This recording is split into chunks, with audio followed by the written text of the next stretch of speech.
በደንብ አስረግጬ የምነግራችሁ ምንድነው ቁጥር 9 ላይ እንደዚህ ይላል እነሆ አይሁድ ሳይሆኑ ይላል አይሁድ ነን ከሚሉ ነገር ግን ከሚዋሹ ከሰይጣን ማህበሮች አንዳንድ ልጆችን እሰጥሃለሁ አለ። ይሄንን የሚናገረው ፈጣሪ ነው። መጥተው በእግሮቹ ፊት ይሰግዱ ዘንድ እኔም እንደወደድኩ ያውቁ ዘንድ አደርጋቸዋለሁ። ታዲያ እግዚአብሔር አምልኮ ለሌላ ሰው ያጋራል እንዴ? ራሱ ሰዎች ተሳሳቱ እንበልሽ ራሱ አምላክስ አምልኮ ለሌላ ሰው ያጋራል? ራሱ እግዚአብሔር እኮ ነው በእግሮቹ ፊት መጥተው እንዲሰግዱ አደርጋለሁ ብሎ እየተናገረ ያለው እኮ ራሱ አምላክ ነው። ከዚህ አንፃር ስግደት ሁሉ አምልኮ ቢሆን እኮ እግዚአብሔር አምላክም በዚህ በዮሐንስ ራእይ ምዕራፍ 3 ቁጥር 9 ላይ ለዮሐንስ እንዲሰግዱ ወይንም ደግሞ በዛ በሰዓቱ ለነበረው በእግሮቹ ፊት መጥተው ይስገዱ ባላለም ነበረ። እኚህን ሀሳቦች ስንመለከት ስግደት ሁሉ አምልኮ እንዳልሆነ እንመለከታለን። ዮሐንስ ራእይ ምዕራፍ 3ን አንስተው ነበር። ዮሐንስ ራእይ ምዕራፍ 3 ላይ ምንድነው እያወራ ያለው? አይሁድ ሳይሆን አይሁድ ነን ከሚሉ ከሚዋሹ ከሰይጣን ማህበር አንዳንዶችን እሰጥሃለሁ ነው ያለው። እያወራን ያለነው ስለ ክርስቲያን አጥብቀን ስለ ክርስትና ያወራንበት ምክንያት ምንድነው ውዶች? ስለ ክርስትና እየተወራ ስግደት ሁሉ አምልኮ አይደለም ተብሎ የቀረበው ጥቅስ ስትመለከቱት የሚዋሹ የሰይጣን ማህበር ይላል እንዴ? ተወያዮቻችን ክርስቲያን ናቸው ብለን ነው እያወራን ያለ ነው። ነገር ግን ይሄ ክፍል የሚናገረው ስለሚዋሹ ስለ ሰይጣን ማህበር ነው። ስለ ስግደት ሲነገር ይሄ ስግደት የምን ስግደት ነው የተሰገደው? ማን ነው የሰገደው? ክርስቲያኖች ናቸው የሰገዱት? ይሰግዳሉ የተባሉት እነማን ናቸው? ክርስቲያኖች ናቸው አይደሉም። እና የሰይጣን ማህበር ናቸው እንዴ? በአክብሮት በጣም መጠይቃችሁ እናንተ ከነዚህ ጋር አይደንቲፋይ ትሆናላችሁ ወይ? ናችሁ ወይ እናንተ? ተጠንቀቅ አለኛል። ከዛስ ለምንድነው እንዳታደርገው ተጠንቀቅ ያለው? ከአንተ ጋር የኢየሱስን ምስክር ካላቸው ከወንድሞች ጋር አብሬ ባሪያ ነኝ፣ ለእግዚአብሔር ስገድ፣ የኢየሱስ ምስክር የትንቢት መንፈስ ነውና አለኝ አለ። ለማን ስገድ አለው? ለእግዚአብሔር ስገድ። ኦኬ ለምን ሲባል እንዳታደርገው ተጠንቀቅ። ለምን? እኛ እኮ ራሳችን ምንድነን? አገልጋዮች ነን፣ አብረን ባሪያ ነን፣ ከኢየሱስ ምስክር ካላቸው ከወንድሞች ሁሉ ጋር ባሪያዎች ነን አብረን። ስለዚህ እንዳታደርገው ተጠንቀቅ። ስለዚህ ይሄ ምንን ያሳያል ሲባል ስግደት የሚገባው ለእግዚአብሔር ብቻ መሆኑን ያሳያል። ኦኬ ከእግዚአብሔር ውጪ ክርስቲያን ለማንም ሊሰግድ አይገባም። በአዲስ ኪዳን ስግደት ከእግዚአብሔር ውጪ ለማንም ሲደረግ ልንመለከትም አንችልም አናይም።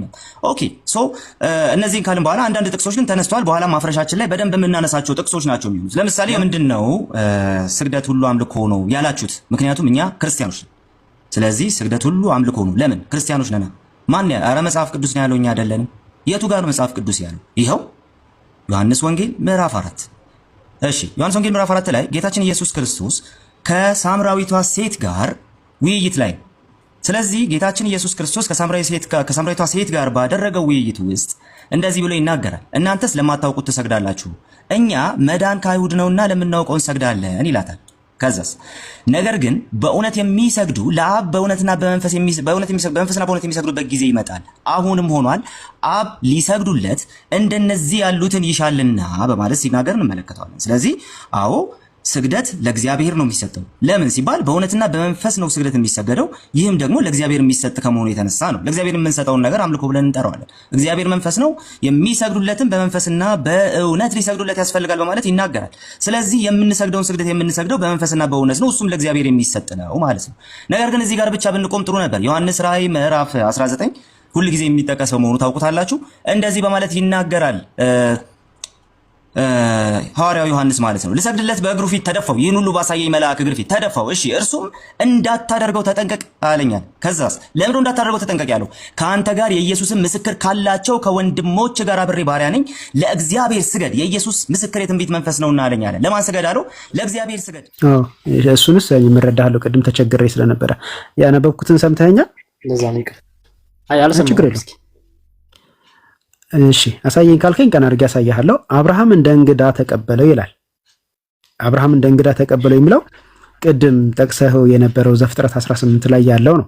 አብርሃም እንደ እንግዳ ተቀበለው እግዚአብሔርም እንደሆነ አመነ ይልና ይኸውም ይላል። ይኸውም የሚለው አያያዥ ነው አይደለ? የጳውሎስ ፍሬ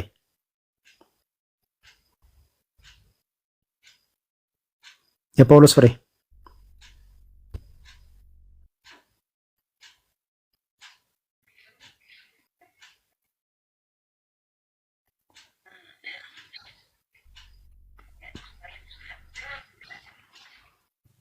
አይሰማም? የጳውሎስ ፍሬ ይሰማል? ትንሽ ኮኔክሽን ግን እየተሰማኝ አይደለም። ትንሽ አሁን ይሰማል። ስለዚህ እሱን አስተካክለህ ብንጫወት ይሻላል አይደል? አሁን እየተሰማማን ካልሆነ እንቱ ድካም ነው የሚሆነው። አንተም ጊዜህን ነው የምታባክነው። ኮኔክሽን አስተካክለህ መቶላል። እሺ ጥሩ።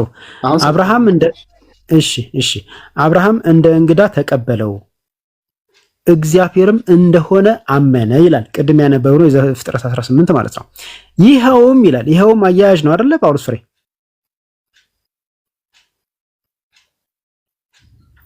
ቤካዬ እናንተ ቀጥሉ። ወንድም አለም ደከመኝ። ያ ከባድ ነው እውነትም ይደክማል። ቴዳዬዋ እውነት ነው በጣም ይደክማል። እሺ ግን ልጁ ትንሽ እንትን ይመስላል። ቴዳዬ ቀን ይመስላል። ተስፋ አለ ብቻ የሚዘራው ዘር አይቀን ነው። ለዛ ነው በትዕግስት ላወራው የሞከርኩት እንጂ በዚህ አይነት መንገድ ውይይት ከዛ ትንሿ ትዕግስት ያለቀችብኝ አጠራቅም ለደህና ቀን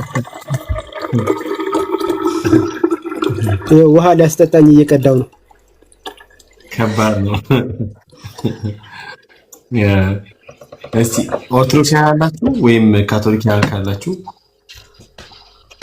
መግባት ትችላላችሁ። እሺ የጳውሎስ ፍሬ መጣ ብራዘር። አሁን ሰርቶልኛል ሙሉ ሙሉ። ኦኬ that's good ሂዳ ይቀጥላል። ነቃ በልሽ የጳውሎስ ፍሬ ፕሊዝ። ኦኬ እሺ ይሰማል ወንድም አለ። አሁን ይሰማል። አስተካክየዋለሁ። ይሰማል። በጣም አሪፍ። እሺ ውሃ ልጠጣ ቦታ ቀይሬ ነበር ልመለስ። አብርሃም እንደ እንግዳ ተቀበለው እግዚአብሔርም እንደሆነ አመነ ይላል። ስንተኛ ጊዜ እያነበብኩ ነው? እልስዬ አካፊኝ አብርሃም እንደ እንግዳ ተቀበለው እግዚአብሔርም እንደሆነ አመነ ይልና ዘፍጥረት 18 ቅድም ያነበብነውን ይነግረንና መጽሐፉ ከዛ ሲቀጥል ይኸውም ብሎ ይቀጥላል። ይኸውም አያያዥ ነው አይደለ? ይሄ ጳውሎስ ፍሬ እሺ እየሰማ እሺ ይኸውም በእግዚአብሔር ሰራዊት ላይ አለቃ የሆነ የነዌ ልጅ ኢያሱ ነው ይላል። በዚህ አይነት መንገድ እዛ ጋር የተገለጠለት እና ደግሞ የሰገደለት እግዚአብሔር እንደሆነ ይናገራል።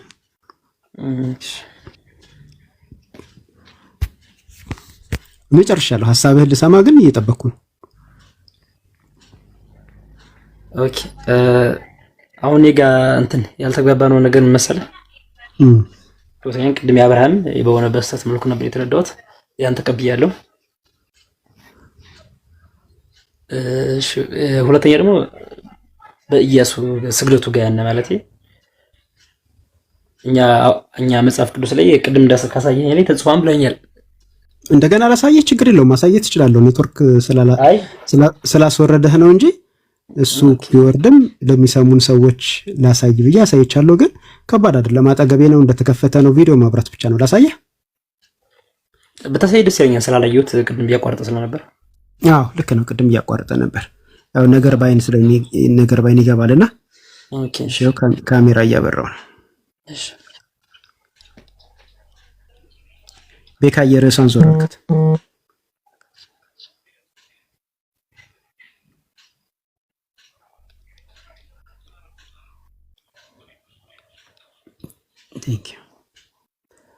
ይሄው ወንድም አለም ቁጥር 42 ታየው። ኦኬ እሺ ቁጥር 42 ምን ይላል? አብርሃም እንደ እንግዳ ተቀበለው እግዚአብሔርም እንደሆነ አመነ፣ ይኸውም በእግዚአብሔር ሰራዊት ላይ አለቃ የሆነ የነዌ ልጅ ኢያሱ ያየው ነው ብሎ ሁለት ግልጠት ነው የሚነግረን እዚህ ጋር። ለአብርሃም የተገለጠለት አለ።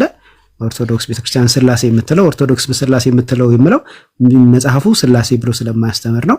ከዛ ደግሞ እዚህ ጋር ለኢያሱ የተገለጠለት አለ። ሁለቱም ግልጠቶች እግዚአብሔር እንደሆነ የተገለጣቸው ያሳያል፣ ያስተምራል። ምንድነው የት ነው የሚገኘው ብለህ ለማየት ከፈለክ ያው ገጹም እዚህ ጋር 249 ይላል። አንቀጽ 30 ነው። ዲድስቅልያ በአንቀጽ ነው የተከፋፈለው። አንቀጽ 30 ቁጥር 42 ነው። ሐዋርያት ናቸው የጻፉት ነው የሚባለው። እዚህ ያላችሁ 360 ሰዎች ዲድስቅልያን ሐዋርያት ናቸው የጻፉት ነው የሚባለው። ግን ውስጥ ተመለከቱት ከሐዋርያት ጽሑፍ ጋር አይገናኝም፣ የማይመሳሰል ብዙ ነገር አግኝቻለሁ። እሺ የጳውሎስ ፍሬ አየኸው? እሱ አይቼዋለሁ። እሺ ስለዚህ ካሜራዬን ባጠፋ ችግር የለውም። ከሚያጥፋው ችግር የለም። እሺ ሌላስ የተሻለ ማስረጃ አለ? እስካሁን ድረስ ከሌ ሰገደ ነው እየነገርከን ያለው። እሱን ቅድም ሜላ ጥሩ አድርጎ አስተምሮታል። ከሌ ሰገደ ለእኛ አሳማኝ መከራከሪያ ማስረጃ መሆን አይችልም። ምክንያቱም ለምንድን ነው እኛ ትእዛዝ የምንቀበልና ትእዛዝ የምንተገብር ሰዎች ነን። ስለዚህ እግዚአብሔር አምላክ ለእኔ ስገድ ብሎ ያዘዘንን ብቻ አሜን ብለን የምንቀበል እሱን የምንፈጽም ሰዎች ነን። ልክ እንደዚህ ለእከሌ ስገድ ለእንቶኔ ስገድ የሚል ትእዛዝ አለ ማግኘት እንችላለን።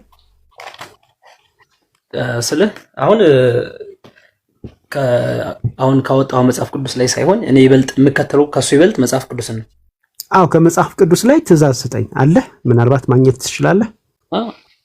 ኦኬ ከኢያሱ በተጨማሪ ትእዛዝ ነው የምትሰጠኝ። ልብ አድርግ። ትእዛዝ ማለት እከሌ ለእከሌ ሰገደ የሚል አይደለም። ለምሳሌ ለአፄ ኃይለ ሥላሴ ይሰገድ ነበረ። ስለዚህ ስግደት ለሰዎች ይገባል ብከራከር እኔ ይሄ ክርክሬ አሳማኝ ይሆንልኛል? ኦኬ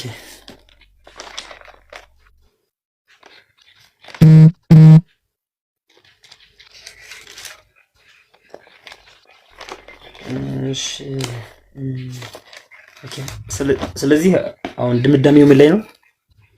ትእዛዝ አለህ ወይ?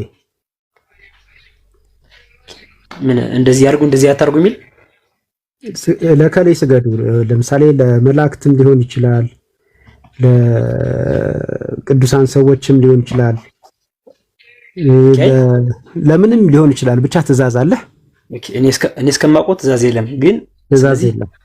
ስለዚህ ስተት ነበሩ ማለት ነው። መላእክትም ሲያደርጉት የነበረው ነገር መላእክት ሰግደዋል እንዴ? ሰዎች ለመላእክት እኮ የሰገዱት ነገር ስተት ነበር ማለት ነው። ለምሳሌ ማን አሁን የኢያሱን አየ ነው ለእግዚአብሔር እንደሰገደ ነው መጽሐፋችሁ የሚያስረዳው። ሌላ ማን ሰገደ? እሱን ይቅርታ አድርግልኝ፣ ከመጽሐፍ ቅዱስ በላይ እሱን አልቀበልም። የምቀበለው መጽሐፍ ቅዱስ ነው። መብት ነው። መጽሐፎቻችሁን አታውቁም። እኛ ጋር ስትመጡና ማስረጃ አድርገን ስናቀርብላችሁ ትክዳላችሁ። ማስካድ ደግሞ እንግዲህ አንዱ ስራችን ሆኗል መሰለኝ። እኔ የምከተለው መጽሐፍ ቅዱስ ነው። ልክ ነው። ኦርቶዶክስ ቤተክርስቲያን መጽሐፍ ቅዱስ ብቻ ነው የምትለው አይደል? በቃ መጽሐፍ ቅዱስ። እሺ መጽሐፍ ቅዱስ ብቻ ነው የምትለው ኦርቶዶክስ ቤተክርስቲያን። መጽሐፍ ቅዱስና መጽሐፍ ቅዱስ ነው። ይገርም ነው። እሺ ይሄ ደግሞ አሁን ያሳየው መጽሐፍ ቅዱስ አይደለም አይደል? ገድል ነው። እሱ ደግሞ አሉ ከመጽሐፍ ቅዱስ አሁን እኔ አሁን ያሳየው መጽሐፍ ቅዱስ አይደለም ገድል ነው አይደል? ገድል ምንድን ነው ያሳየው? እኔ ኦኬ አሁን አንተ ያሳየኝ ከመጽሐፍ ቅዱስ ተቀንጭው የወጡ ወይ አዋልድ ማለት ነው። መጽሐፍ ቅዱስ የወለዳቸው ማለት ነው። አዋልድ መጽሐፍ ነው አይደል? ይሄ ከመጽሐፍ ቅዱስ ተቀንጭው የወጡ ማለት ነው። ጌታ ሆይ ስንቱ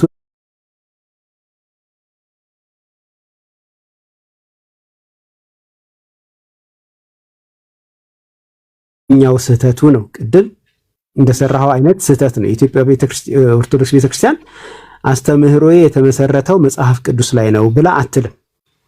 በፍጹም እንደዛ አትልም። እንደዛ አይነት እምነትም ትምህርትም የላትም። ስለዚህ ይሄንን እንግዲህ አስተካክል። አለበለዚያ ደግሞ አንዳንድ ሰዎች እዚህ ለክርክር ፍጆታ እንደሚያደርጉት ያለ እያደረክ ነው። ሁለተኛው አሁን ያቀረብኩልህ መጽሐፍ ቅዱስ ነው። ደግሞ አለው አሁን ያቀረብኩልህ መጽሐፍ ቅዱስ ነው። የኢትዮጵያ ኦርቶዶክስ ቤተክርስቲያን 81 መጽሐፍ እቀበላለሁ ብላ ትላለች። ከ81ዱ መጽሐፍ ውስጥ አንዱ ዲዲስቅልያ ይባላል፣ አንዱ ቀለሜንጦስ ይባላል፣ አንዱ ጽዮን ይባላል እያልኩኝ 8ቱን የሰራት መጽሐፍ እጠራልሃለሁ። 8ቱም ስላለኝ ደግሞ ከፈለክ አሳያለሁ። ከነዛ ውስጥ አንዱ ነው ዲዲስቅልያ። አሁን መጽሐፍ ቅዱስ አይደለም አዋልድ ነው ብለህ ካልክ መብት ነው። እኔ በግድ መን አልልህም። ግን እዚህ ላሉ 370 ሰዎች ያቀረብኩትኝ አዋልድ መጽሐፍ ሳይሆን ቤተክርስቲያኒቱ እስትንፋሰ እግዚአብሔር ነው፣ አስራው መጽሐፍ ነው ብላ የምታምነው የመጽሐፍ ቅዱስ አካል የሆነውን መጽሐፍ ቅዱስ ብላ የምትጠራውን መጽሐፈ ዲዲስቅልያ ነው። ቅድም ግን እንዳልኩት አንተ አልቀበለውም ማለት እንዳንደውም እኔ የምደግፍህ ምን እንደሆነ ታውቃለህ? አትቀበለው። ደስ ነው የሚለኝ እንዳትቀበለው። ከልቤ ነው የምማወራው። እሺ ቀጥል፣ ልሰማ ነው። ኦኬ እኔ አሁን እንደዚህ ልል የምችለው የሚመስለው እኔ የምከተለው መጽሐፍ ቅዱስና መጽሐፍ ቅዱስን ነው። ኦርቶዶክስ የሚያስተምረችኝ መጽሐፍ ቅዱስን ብቻ እንድከተል ነው። አሁን አንተ ያሳየኝ መጽሐፍ ቅዱስ ለኔ አልነገረችኝም። እንደሱ ከሆነ እሺ፣ አይ ችግር የለውም። በቃ እንደዚህ እናደርጋለን፣ ችግር የለውም። ሐሳቤን ብቻ ነኝ ማለት ነው። ቆይ አሁን በትልቁ ትሆናለህ። የኢትዮጵያ ቤተክርስቲያን መጽሐፍ ቅዱስና መጽሐፍ ቅዱስን ብቻ እንደምትቀበል ምክንያቱም በቅንነት ላርምህ ስሞክር አንተ ግን ውሸት እየዋሸ ስለሆነ በማስረጃ እናደርገዋለን። የኢትዮጵያ ቤተክርስቲያን መጽሐፍ ቅዱስና መጽሐፍ ቅዱስን ብቻ እንደምትቀበል ማስረጃ ታሳየኛለህ። በትልቁ አድርጌሃለሁ። አይ ማስረጃ የራሴ ያስኩት መጽሐፍ ቅዱስ ይሄ ነው እኮ ሌላ ምን ማስረጃ ያሳያል? አንኖ ቤተክርስቲያን እንደዛ ብላ እንደምታምን ማስረጃ አሳየኝ እኮ። የሰጠችኝ መጽሐፍ ነው ለኔ ማስረጃ አሳየኝ። ማስረጃ ቶሎ በል። ምን አይነት ማስረጃ? እሺ ላሳየኝ። ምን ቤተክርስቲያን የምታምነው መጽሐፍ ቅዱስና መጽሐፍ ቅዱስ ነው የሚል ቤካዬ በትልቁ አድርገው እሱን አልሆንልህ አለኝ። የኔን በትንሹ ሳረገው እሱ በትልቅ አሁንም ያ ቶሎ በል በካሜራ አብራና እኮ ምንድን ነው የምነግርህ እኮ አልገባኝም። አሁን ኦርቶዶክስ መጽሐፍ ቅዱስና መጽሐፍ ቅዱስ ብቻ እንደምታመን ማን ነው በትንሽ የሚያደርገው? አይቶ ቪዲዮ ምናምን መብራት ሳይሆን ዝም ብዬ ኖርማል ቮይስ። አይ በማስረጃ ነው የምናወራው። ምክንያቱም እኮ ምን ማስረጃ ላሳይ? የቤተ ክርስቲያኒቱን አቋም መግለጫ እኮ የሰጠችኝ የመጽሐፍ ቅዱስ ነገርኩህ እኮ። አየዋሸህ ነው ውሸታም እንዳልልህ አንተ እውነተኛ መሆንህን በማስረጃ አሳየኝ። ምንም አይ መዋሸት ምናምን ሳይሆን እውነት የሆነውን ነገር ነው እኮ። እውነት መሆኑን በማስረጃ አሳየኝ። እኔ አንተን አላመንኩ።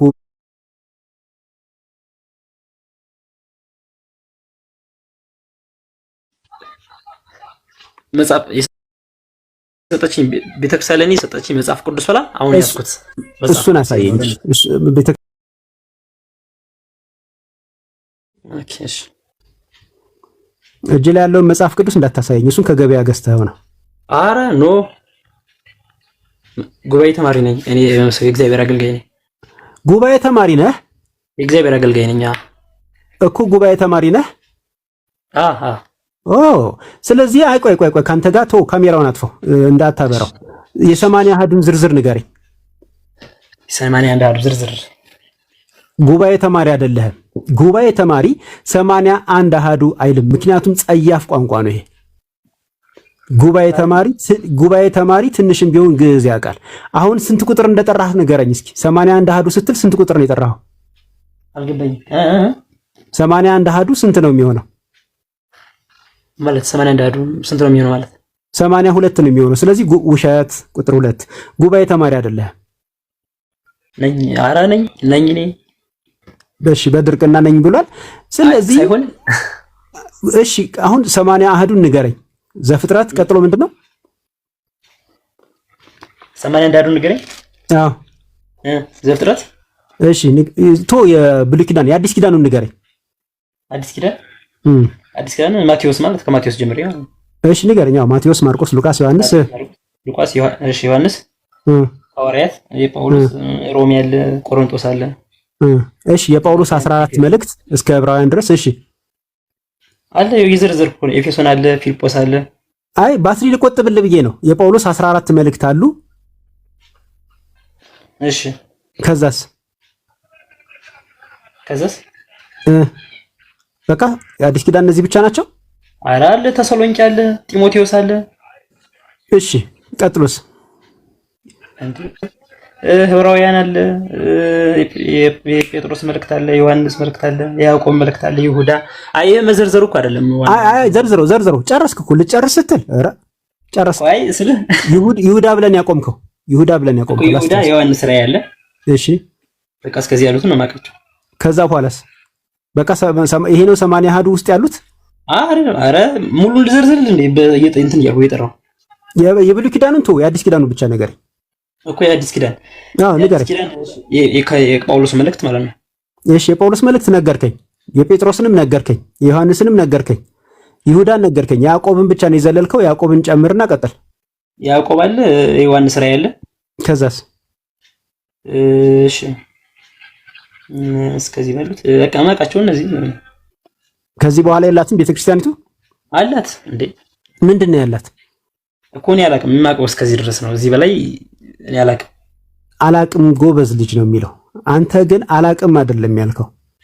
ቤተክርስቲያን የምትቀበለው ይሄንን ነው። አሁን አንተ ያቀረብከው አዋልድ መጽሐፍ ነው፣ የመጽሐፍ ቅዱስ አካል አይደለም አልክ። አለማወቅህን ለድርቅና ተጠቀምክበት ማለት አይ ለኔ ተነገረኝን ለኔ ያስተማሩኝን ነው የነገርኩ። ያስተማሩህ እስከ ራዕይ ዮሐንስ ድረስ ነው። ራዕይ ዮሐንስ አይ አሁን ወደዚህ ሳይሆን እኮ የገባ ነው አዋልድ መጽሐፍት ላይ ነው የነገሩኝን። የአዋልድ መጽሐፍት ስለ መጽሐፍ ቅዱስ ነው ያወራሁትኝ። አሁንም ራሱ ከመጽሐፍ ቅዱስ ውጭ ያሉት አዋልድ ናቸው ለኔ ተነገረኝ። ይሄ አሁን ማለት እየሰማኸኝ ነው? እሺ እየሰማሁ ነው። ከመጽሐፍ ቅዱስ ውጭ ያሉት አዋልድ ናቸው። ልክ ነው። እኔ እሱን አልተቃወምኩም። አዋልድ ይባላሉ። አባታቸውን የማይመስሉ ልጆች ማለት ነው። አዋልድ አባታቸውን አይመስሉም፣ መጽሐፍ ቅዱስን አይመስሉም።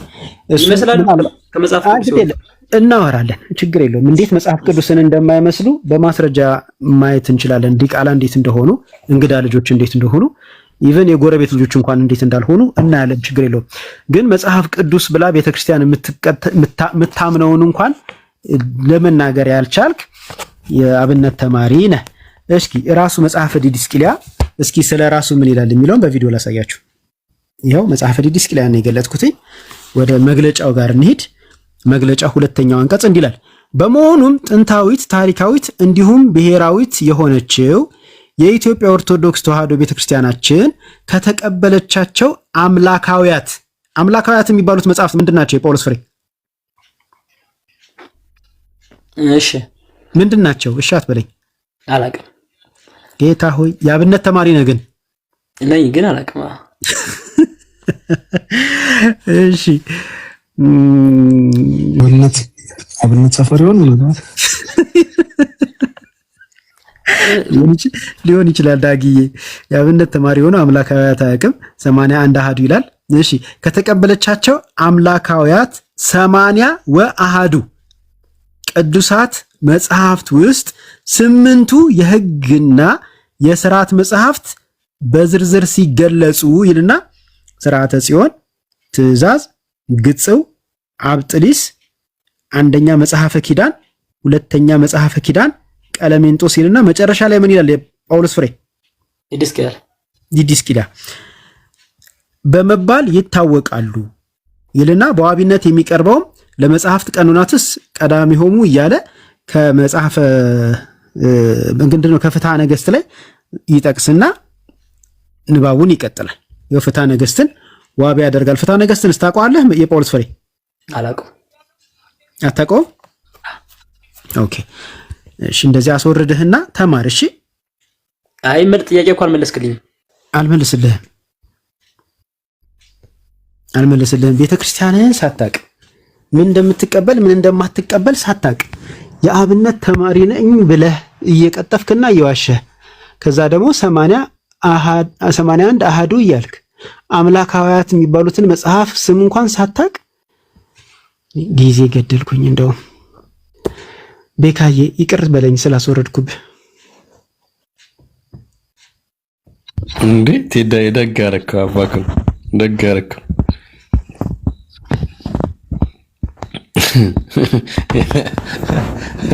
ግሎሪቶ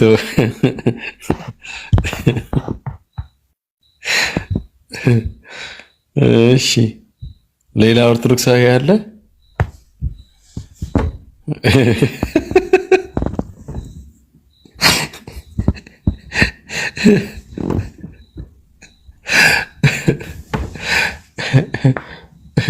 ከባድ ነው። ዳግሻዬ የምትለው አለ? ቴዳሪ ጥያቄ አለ? ቴዳዬ ሸኘብኝ፣ እኔ እያሟሟኩኝ ሸኘብኝ።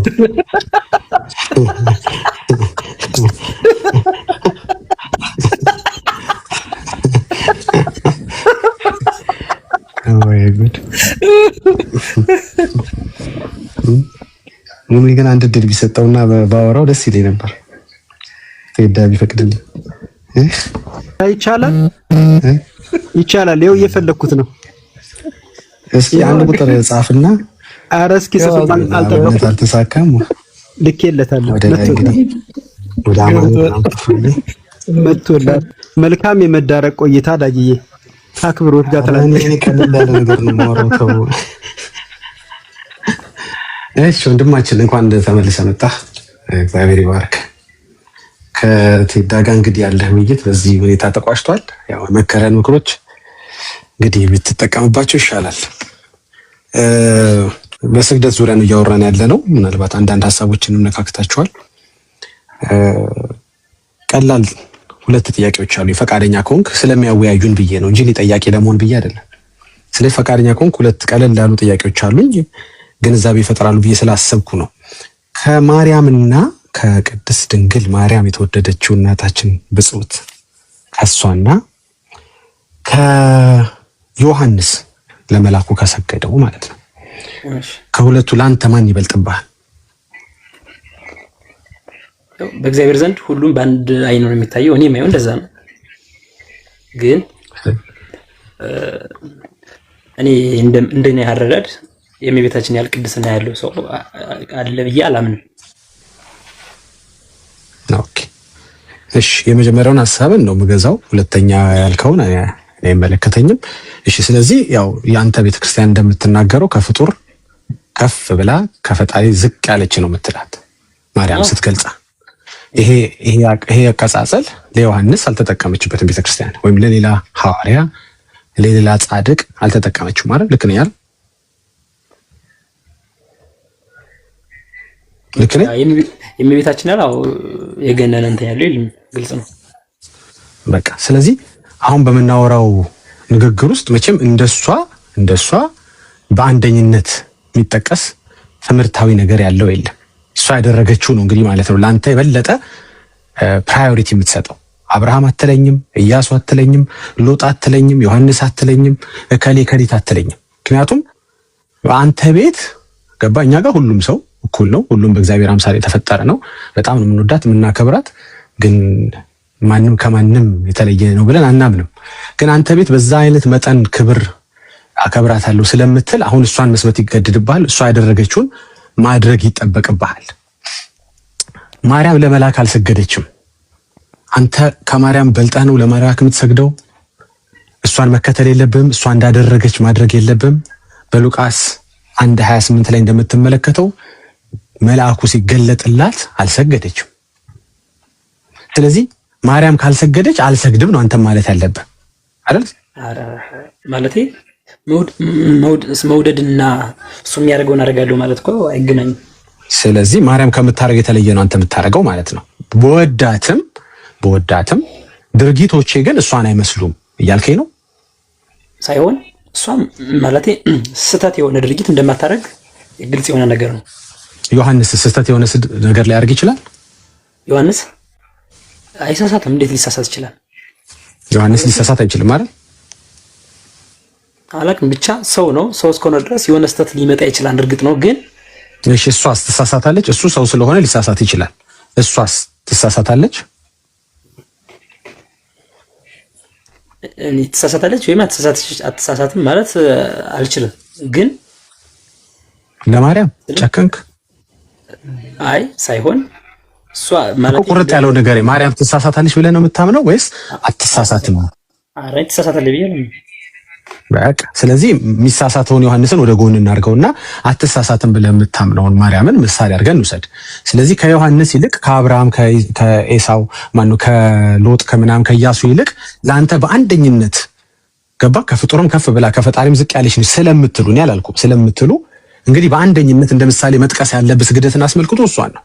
መላእክት ሲገለጥላት አልሰገደችም። ዮሐንስ ደግሞ መላእክት ሲገለጥለት ሰግዷል። ማን ነው ለአንተ ትክክል? ለኔ ዮሐንስም ትክክል ነው፣ እመቤታችንም ትክክል ናት ለኔ። ትንሽ አስተያየት አታደርግም እኮ? አይ ያው ምን ማለት እንደማልፈልግ መሰለህ፣ እሷ ያልሰገደችበት ወይም የሆነ ፕሮባቢሊቲ ሊኖር ይችላል። ማለት እሷ ዮሐንስ ሰግዷል። እሺ እመቤታችን መልአኩ ገብርኤል መቶ ሲያበስራት አልሰገደችም። እርግጥ ነው። እና በአንድ ጉዳይ ላይ ሁለት ሰዎች ልክ ሊሆኑ ይችላሉ ማለት ነው። ሁለት ፍጡራን ልክ ሊሆኑ ይችላሉ። አንደኛው ፍጡርም አይደለም ብትሏት ከፍጡርም ከፍ ብላ ከፈጣሪ ዝቅ ያለችዋም ፍጡሩም እኩል ናቸው ብላችሁ ነው የምታምኑት ማለት ነው። በአንድ ጉዳይ ላይ ሁለት ነገር አለ ማለት ነው። መላእክት ሲገለጥልህ ማሰግድበት ሁኔታ ከማርያም የተማርከው አለ። መላእክት ሲገለጥል ደግሞ መስገድ እንዳለበት ከዮሐንስ ተምርሃል። አረ ስለዚህ በየትኛው ነው የምትሄድ እኮ? የትኛው ነው ትክክል? አሁን ሁለቱም ትክክል ነው ካልከኝ ወዳጄ ራስን አዳምጠው፣ እኔን ተወኝና ራስን አዳምጠው። ሁለቱም ትክክል ከሆነ መልአኩ ሲገለጥልህ እንደ ማርያም አልሰግድም ነው የምትለው ወይም ሳትሰግድ ነው የምትቀረው? አልሰግድም አላለችም። በርግጥ ሳትሰግድ ነው የምትቀረው ወይስ እንደ ዮሐንስ ነው የምትሰግደው? አሁን የቱን ነው የሚመጣልህ? መልአኩ ሲገለጥልህ ወይም ደግሞ አሁን የምታደርገው ነገር ስታደርግ? በርግጥ እናንተ ተገልጦላችሁም አይደለም የምትሰግዱት። ሁሉ መጽሐፍ ቅዱስ ላይ የምታየው ለተገለጠላቸው ፊገር ነው የሰገዱት። እሱን ተው፣ በኋላ እናወራዋለን። አንተ ሳይገለጥልህ ነው ጭራሽ የምትሰግደው። እሺ ተገለጠልን በል። እንደ ማርያም ነው የማትሰግደው ወይስ እንደ ዮሐንስ ነው የምትሰግደው? አይ እንደ ማርያም እንደ ዮሐንስም አይደል? እንደ ሁለቱም አልሆንም፣ ግን ከተገለጠልኝ እኔ እሰግዳለሁ። ስለዚህ እንደ ዮሐንስ ነው ከሰገድክ፣ እንደ ዮሐንስ ነው። እንደ ሁለቱም አይደለም የሆንከው። ለተገለጠለት ስለሰገደ እንደ ዮሐንስ ነው የሆንከው ማለት ነው። እንደ ማርያም እንደ ዮሐንስም አይደለም፣ ብቻ ግን እሰግዳለሁ። እሺ ዘካርያስን ታውቀዋለህ? ዘካርያስ ኦኬ፣ አስታውሰዋለሁ። ኦኬ ዘካርያስ እዛው ሉቃስ ላይ እዛው መጽሐፍ ላይ እሱም ገብርኤል ነኝ እያለው አልሰገደም ለገብርኤል። ማርያምም እዛው መጽሐፍ ላይ የዘካርያስ ቁጥር 19 እሷ ቁጥር 28 ላይ ሁለቱም ለተገለጠው መልአክ አልሰገዱም። ኦኬ እሺ ከዘካርያስና ከዮሐንስስ ማን ነው ትክክል? አሁን ከማርያም ዮሐንስ ነው ትክክል። ምክንያቱም አንተ የምታደርገው ዮሐንስን ነው የምትከተለው፣ ማርያምን አትከተላት። ማርያም ያደረገችውን አታረግ እኮ። ማርያም ያደረገችውን የምታረግ ከሆነ አንተ አይደለም ላላየው ቢገለጥ እንኳን በአካል ብታየው ራሱ መስገድ ያለብህ አይደለም። ምክንያቱም ማርያም ስታረገው ስላላየህ። ዮሐንስን እንደ ማስረጃ አትጠቅስልኝማ። ከጠቀስክልኝ ማርያም ትክክል አይደለችም እያልከኝ ነው። መስገድ ነበረባት ወይም ዘካርያስ ትክክል አይደለም ማለት ነው። አሁን ግራ እኮ የገባው ሆነ። ገባህ አይደል? ስለዚህ አይ ሳይሆን ላንተ በምሳሌነት ማን ነው እንግዲህ ሰው ስለምትከተሉ በምሳሌነት ማን ነው ላንተ ትክክል? አይ እኔ ያረጋዋለሁ ሳልጠራጠር የከሌ ድርጊት ይሻለኛል የምትል ከሆነ እኮ መምረጥ ያለብህ ማርያምን ነው። ምክንያቱም ፍጡር እንደሆነ ዮሐንስ አይደለችም ብላችሁ ነው የምታምኑት። ከፍጡር ከፍ ያለች ነች ብላችሁ ስለምታምኑ እንዲህ አይነት ፍጡር የለም። በርግጥ እግዚአብሔር የሰራው አንድ የሰው አይነት ነው፣ ሁለት የሰው አይነት አልሰራም። ይሄም ሌላ ቶፒክ ስለሆነ አልነካውም። ስለዚህ የታነቀው ምን መሰለ፣ ሁለት ትምህርት አለ አንተ ጋር። እንደ ማርያም የማይሰገድበትም እንደ ዮሐንስ የሚሰገድበትም ትምህርት አለ አንተ ቤት። አይ እንዳሻችሁ ነው የምታረጉት ማለት ነው። ያሻሁን ደግሞ ምንድነው ብዬ ስጠይቅ አንተ ዮሐንስን አሻህ የማርያምን ትተህ ማረግ የነበረብህ ግን ምንድነው መሰለ፣ አይ ማርያም እንደዛ ካለች እኔም አልሰግድም። አይደለም ላላየሁት አይደለም በስዕል በኩል ይቅርና መቶ ግልጽ ቢልልኝ እንዲህ በአይኔ ባየው ዳጊ አልሰግድም ለመላክ። ምክንያቱም ማርያም ስታረገው ስላላየው፣ ዘካርያስ ሲያደርገው ስላላየው። ምን ይሻላል? ያው ቤታችን አስተላስለው ወደ ሁለተኛው እንሂድ። ሁለተኛው ለመላክ ባትሰግድ፣ ለቅዱሳን ባትሰግድ፣ ዕጣን ባታጨስ፣ በዓላቸውን ባታከብር፣ ንግሳቸውን ባታወጣ፣ ይሄን ያንን የአክብሮት የምትሉት አለ፣ የጸጋ የምትሉት አለ፣ እነሱ ነገሮች ባታደርግ ቅጣት አለ ወይ? ቅጣት የለውም። ስለዚህ የምታደርገው ቅጣት ፈርታ አይደለም ማለት ነው። እቀጣለሁ ብለህ ፈርታ አይደለም። ለምን እቀጣለሁ እኔ? እሺ ለምንድን ነው ታዲያ? ቅጣት ከሌለው ሽልማት አለው ማለት ነው አይደል? ሽልማት አለው ሽልማት። እስኪ ሽልማቱን ንገረኝ፣ ዘርዝርልኝ፣ እንዲህ ያገኛለሁ በለኝ። አይ መጽሐፍ ቅዱስ ላይም ያለ ነው ማለት የሆነ በእንትን የጻድቅ ስም መዘከር ወይም ለተራበ ማብላት ምናምን በዚህ በእንትን ያለ ሆኖ ስግደት ነው የጠየቅኩህ አንድ ጊዜ። ስግደቱን ጨርስልኝና ወደሱ ደግሞ እንሄዳለን። እሺ አሁን ባትሰግድ ነው ማወራ። መጀመሪያ የስግደቱን ጨርስና ወደሱ እንሄዳለን። ባትሰግድ ምን ይሆናል? ለማርያም ባትሰግድ፣ ለገብርኤል ባትሰግድ፣ ለቅዱሳን ባትሰግድ ምንድን ነው ምን ይሆናል? ምንም አልሆነም። ግን ብዙ ነገሮች እሺ የምታገኘው በረከት ልክ ስትሰግድ ምን አይነት በረከት ታገኛለህ? ለምሳሌ ብሰግድ ዋጋ አገኝበታለሁ ከእግዚአብሔር ማለት ነው። ምን አይነት ዋጋ ታገኛለህ? ለምሳሌ መጽሐፍ ቅዱስ ላይ እንዳለው ማለት ነው እኮ። ምንድን ነው እሱ ዋጋ? ይህ ዋጋ አከብራት። አሁን ለእመቤታችን የምሰግድላት አከብራታለሁ። አክብሮት ምን ያለ ሰው ያለኝን ፍቅር የምገልጽበት ነው። እግዚአብሔር ደግሞ ይሄን የሚወደው ነገር ነው ማለት ጥያቄ አልገባም ወይስ? እመቤታችን ቅድስት ድንግል ማርያም የአምላክ እናት ገብቶኛል እኮ። ምንድን ነው የምታገኘው? በረከት ነው የምታገኘው? ምን ሰላም ነው? ደስታ ነው? እረፍት ነው? ምንድን ነው የምታገኘው? እስኪ የሆነ ነገር አገኛለሁ እንዲህ በለህ ንገረኝ። ዋጋውን ንገረኝ። ዋጋ ብትለኝ እኮ ንገረኝ። ምን ታገኛለህ? ምልጃ አገኛለሁ። ኦኬ፣ የምትሰግደው ምልጃ ለማግኘት ነው ማለት ነው። ያው ወደ እግዚአብሔር እንድታስጠጋኝ እንድደግፈኝ። ኦኬ፣ ባትደግፍህ ወደ እግዚአብሔር መጠጋት ትችላለህ? እችላለሁ። ታዲያ ለምን ድጋፊዋን ፈለግከው? ሞር ስልህ ከሰዎች ከኛ ይልቅ ጻድቃን ወደ እግዚአብሔር የመሰማት እንትን አላቸው እነሱ። እኛ ኃጢአተኛ ስለሆን እነሱ ጻድቅ ስለሆን ሞር እነሱን ይሰማል፣ እኛን ሌስ ይሰማል ማለት ነው። ራሱ ያለው ነው ቃል በቃል እግዚአብሔር የተናገረው ማለት ነው። ምን አለ? እነሱን ብዙ እናንተን ትንሽ ነው የምሰማው አለ አይደለም? የእግዚአብሔር ጆሮች ወደ ጻድቃን ናቸው። ስለዚህ ኃጢአተኞችን አይሰሙም አይደል? የእግዚአብሔር ጆሮች አይሰሙም ሳይሆን ከኛ ይበልጥ ግን እነሱን ይሰማል። ታዲያ የመሰማት እኮ ይበልጥ ስትል ምንድን ነው የመሰማት ማለት? ይበልጥ ማለት የኔን ሙሉ አረፍተ ነገር አይሰማም፣ የእነሱን ሙሉን ይሰማል ነው። ኖ አሁን ለምሳሌ ጳውሎስ አሁን ለምሳሌ እሺ ጳውሎስና አንተ ሁለታችሁም የሆነ ነገር ብትናገሩ ቀድሞ የመሰማት እንትን ያለው የጳውሎስ ነው። አሁን መጣልኝ። ይቀድማል ነው የሱ እንዲቀድም ነው፣ ቶሎ እንዲፈጥን እንዲደርስ ነው ማለት ነው። ቀደም ይላል በጳውሎስ በኩል ሲሆን ፈጠን ይላል፣ የኔ ሲሆን ግን ትንሽ ዘግየት ይላል ማለት ነው አይደል? በማርያም ሲሆን እኮ በማርያም ሲሆን ትንሽ ፈጠን ይላል አይደል? ያና ልክ ነህ።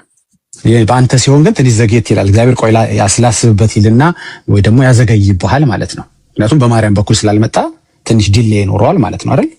በማርያም በኩል ስላልመጣው ሳይሆን ከኔ ይበልጥ እነሱን የመሰማት አድቫንቴጅ ስላላችሁ እኔ ሳይሆን መጽሐፉ ነው ያለው እኮ አይደል?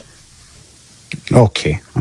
ስለዚህ አንድ ኃጢአተኛ ቢጮህ አንድ ጻድቅ የጮኸውን ያህል አይደለም የሆነው ማለት ነው። ፍጥነቱ የጻድቁን ቶሎ ይሰማና እግዚአብሔር የዛኛው ቀስ ብሎ የሚሰማው ማለት ነው እኮ። ቶሎ የመሰማት አድቫንቴጅ ያላቸው ከኛ ይበልጥ ለእግዚአብሔር ቅርብ የሆኑት። ኦኬ። አንተ ወደ ማርያም ስትጸልይ እግዚአብሔር እየሰማ ነው ወይስ እየሰማ አይደለም? ወደ ማርያም ስትጸልይ ይሰማን። እግዚአብሔር እኮ በሁሉም ቦታ የሞላ ነው። ስለዚህ የሰማውን ነገር ነው እንደገና ከማርያም ይሰማው ማለት ነው። አንተ ወደ ማርያም ስትጸልይ እየሰማ ነው፣ በሁሉ ቦታ ስላለ ሁሉን ስለሚሰማ የሰማውን ነገር መልሳ ማርያም ትሰማዋለች፣ ትነግረዋለች። የሰማውን ነገር ቀደም እኮ ወደ ማርያም ስትጸልይ የሰማውን ነገር እሷ ሄዳ ትነግረዋለች ደግማ ማለት ነው። እውነት ነው ማለት ስልህ ምን ልፈልግ መሰለህ? እኔ አሁን ያልኩህ ልድገምልህ፣ አልገባህም? አንተ ወደ ማርያም ስትጸልይ እሱ በሁሉ ስፍራ የሚገኝ ስለሆነ ሁሉን በአንድ ጊዜ ማድመጥ ስለሚችል ወደ ማርያም እየጸለይክ ይሰማሃል። እሱ ይሰማል። በጣም ጥሩ። ከዛ ደግሞ የሰማው ጸሎት አለ፣ ኦልሬዲ ሰምቶታል ያን ጸሎት። ከዛ ማርያም እንደገና ሄዳ ትነግረዋለች። ደግሞ ቅድም የሰማው ጸሎት ወደ እኔ ሲጸልይ እሱ ጸሎት እባክህ አድርግለት ብላ እንደገና ትነግረዋለች። እንደዛ ነው የሚሆነው። በዚህ አምናለሁ። ማስረጃም ሰጥ ይችላል ባፈለ። ስለዚህ ጉዳይን አንዴ እሱ ይሰማዋል በመጀመሪያ፣ ከዛ ደግሞ እንደገና ከማርያምና ከጻድቃን ደግሞ ይሰማዋል። ስለዚህ የኛን ጸሎት ሁለት ነው የሚሰማው ማለት ነው። አንድ ከነሱ አንድ ከኛ ነው የሚሰማው ማለት ነው። አምናለሁ በዚህ እኮ ሁለት ነው የሚሰማው ማለት ነው። እንደዛም ማለት ይቻላል። ኦኬ። ይሄ አምላክ ማን እንደሆነ በኋላ እንፈትሻለን። እኔ ኃጢአተኛ ሆኜ ኢቭን ሙስሊም ሆኜ ብጸልይ እግዚአብሔር ይሰማኛል? ለምሳሌ እርዳኝ፣ ይቅር በለኝ፣ አንተን መከተል ነበረብኝ፣ ከዚህ ኃጢአቴ መገላገል ነበረብኝ፣ ትክክል አይደለም የተከተልኩት ሌላ እምነት ትክክል አይደለም ብዬ ህይወቴን መስጠት ላንተ ፈልጋለሁ፣ አንተን መከተል ፈልጋለሁ ብለው ይሰማል እግዚአብሔር? ይሰማል። ሁሉንም የሚሰማ አምላክ ነው። ኦኬ። ቆየት ብሎ ነው ግን የሚሰማኝ አይደል? ለምን ቆየት ይላል? ጎን አለ እኮ አንተ ጋር። አይ በማርያም ቢሆን ይፈጥናል አልከኛ። ቅድሜ ይሰጠዋል አልከኝ። ፕራዮሪቲ አያገኝም። እኮ መስማትና ለጠየቀው ጥያቄ መልስ ማግኘት ሁለቱ ይለያያሉ ይመስላል። መልሱ ላይ እንመጣለን። ቆይ መልሱ ላይ እንመጣለን። መልሱ ላይ መጀመሪያ ማርያም እጁን ይዛ መልስ አታስመልሰው። ኦኬ አማላጅ እንኳን ብትሆን ማለት ነው ነች ማለት አይደለም። በጣም ጥሩ። በመጀመሪያ መስማቱ ላይ ግን እናንተ እኮ አማላጅ የምትፈልጉት ለመልስ አይደለም። ባይዘወይ አማላጅ የምትፈልጉት እንዲነግርላችሁ ነው። የአማላጅ ስራ መንገር ነው፣ ማስመለስ አይደለም። ጉዳዩን ማቅረብ ነው። አሁን ማቅረብ ነው። ከዛ በኋላ ያኛው አካል ይምራል አይምርም የዛኛው አካል ጉዳይ ነው። ኦኬ አሁን ያለሷ አጠገብህ እኮ ነው ያለው። ሙስሊምን ብትሆን ማረኝ ካልከው ይሰማሃል። ይህ ችግረኛ ጮኸ፣ እግዚአብሔርም ሰማው፣ ከመከራውም አዳ ነው። ችግረኞችን ይሰማል ማለት ነው። ጻድቃኖችን ብቻ አይደለም ማለት ነው። ጆሮቹ ወደ ጻድቃኖች ብቻ ሳይሆን ጆሮቹ ወደ ኃጢአተኞችም ነው ማለት ነው። ይሰማቸዋል ማለት ነው። ኃጢአተኞችንም ይሰማል። ግን ይቅርታ አድርግልኝና መጽሐፍ ቅዱስ ላይ የእግዚአብሔር ጆሮች ወደ ጻድቃን ናቸው የሚለው። ስለዚህ ሁለቱ ይለያያል። መስማትና ያንን ነገር ልትጠይቀው ጥያቄ ተለመመለስ ሁለቱ አንድ አይደለም ብዬ ነው የማምነው። መመለስ ላይ እንመጣለን አልኩ እኮ። መመለስ ላይ ያን አማላጅ ያስገባው ልታስመልስ አይደለም ልታስነግር ነው። እንመጣለን መመለስ ላይ። መጀመሪያ መስማቱ ላይ ግን ያለ ማርያም ይሰማሃል ማለት ነው። አይደለም ክርስቲያን ሆነ ክርስቲያን ሳትሆን እስላም ሆነ ራሱ ይቅር በለኝ ብትል ይሰማሃል እግዚአብሔር። ኖ በማርያም በኩል አይልም። ስለዚህ አማላጅ ያስፈልገውም ሰው ማለት ነው። ምልጃ የሚያስፈልገው ለምንድን ነው? ለመታረቅ ወይም ደግሞ ለማስጠጋት አይደል? ለመታረቅ እንደፈለግ ለማስጠጋት በለው ምንም ችግር የለውም። ትክክለኛ ቤተክርስቲያን ኦኬ። ለመታረቅ በጣም ጥሩ። የቤተክርስቲያን ትርጓሜ ለመታረቅ የሚል አሳያለሁ ከፈለክ። እሺ ለመታረቅ ለማስታረቅ። ያለ ማርያም መታረቅ ትችላለህ? አትችልም? ከማን ጋር? ከክርስቶስ ጋር? አዎ ከራሱም ጋር ከአብም ጋር እችላለሁ። ምን ጥያቄ አለው? ስለዚህ አማላጅ ያስፈልግም ማለት ነው እኮ። አሁን እኮ የሁለቱ ትርጉም ከክርስቶስ ጋር ያለ ማንም እንትን መታረቅ እችላለሁ። ግልጽ ነው ይሄ። ስለዚህ አማላጅ ያስፈልግም ማለት ነው። እሱ ደግሞ ከአብ ጋር ያስታርቃል። ኢየሱስ ያስታርቀኛል። አይ ነው። ስለዚህ ያስፈልግማ። ሌላ ሰው አያስፈልግም። በቃ እኮ ሌላ ሰው የፈለኩበት የኔ አመለካከቴ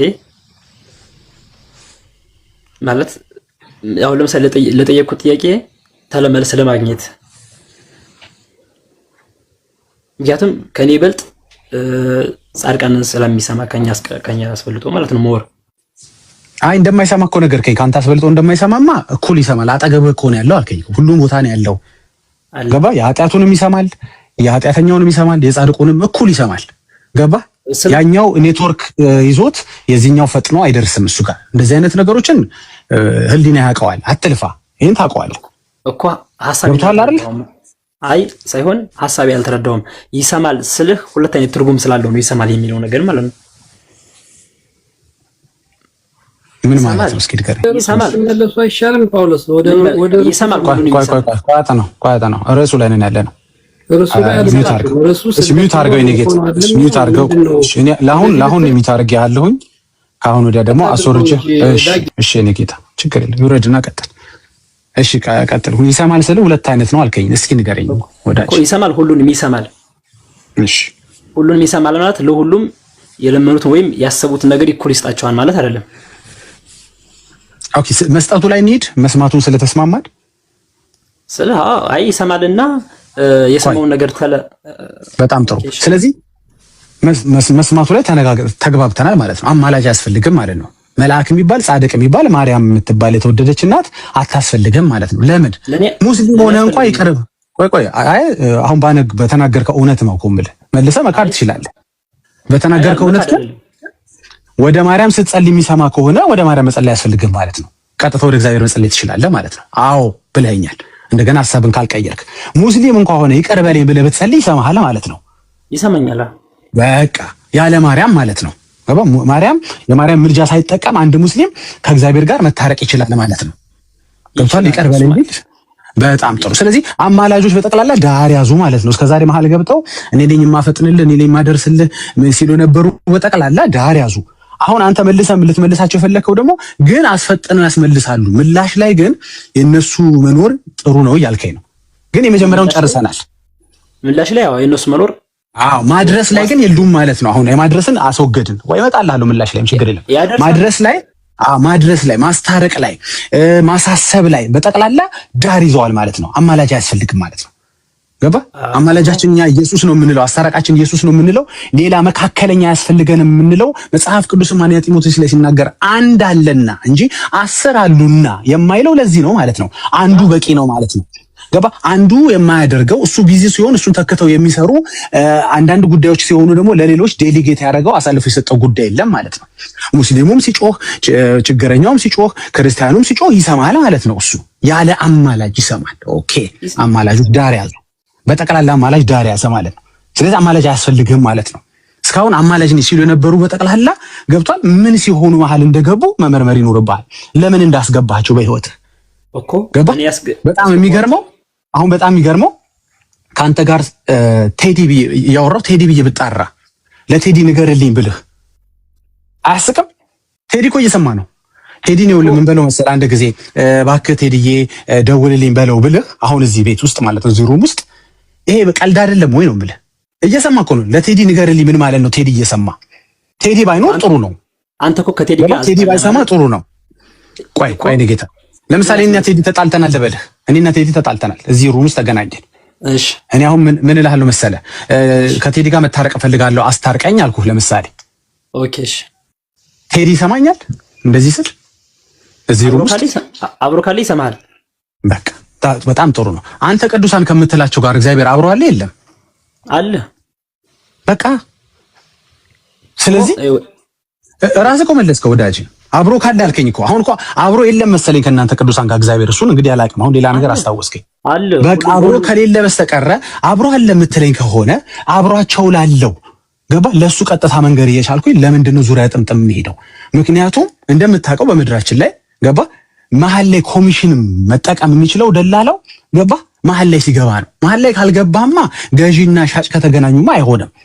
ገባ አሁን የደላላዎችን ዞር ማድረግ አለብህ። ይቅርታ እንደዚህ ቢስጣራቸው ገባ እነዚህ ግብር የሚቀበሉ ምንጣ ምንድነው ዕጣን የሚቀበሉ ጧፍ የሚቀበሉ ሻማ የሚቀበሉ ምናምኖችን ዞር አድርግና ያለ ዕጣን ያለ ሻማ ያለ ዝክር ያለ ምን ቀጥታ ቴዲን ማናገር የምችል ከሆነ አያስፈልጉኝም እነሱ ማለት ነው።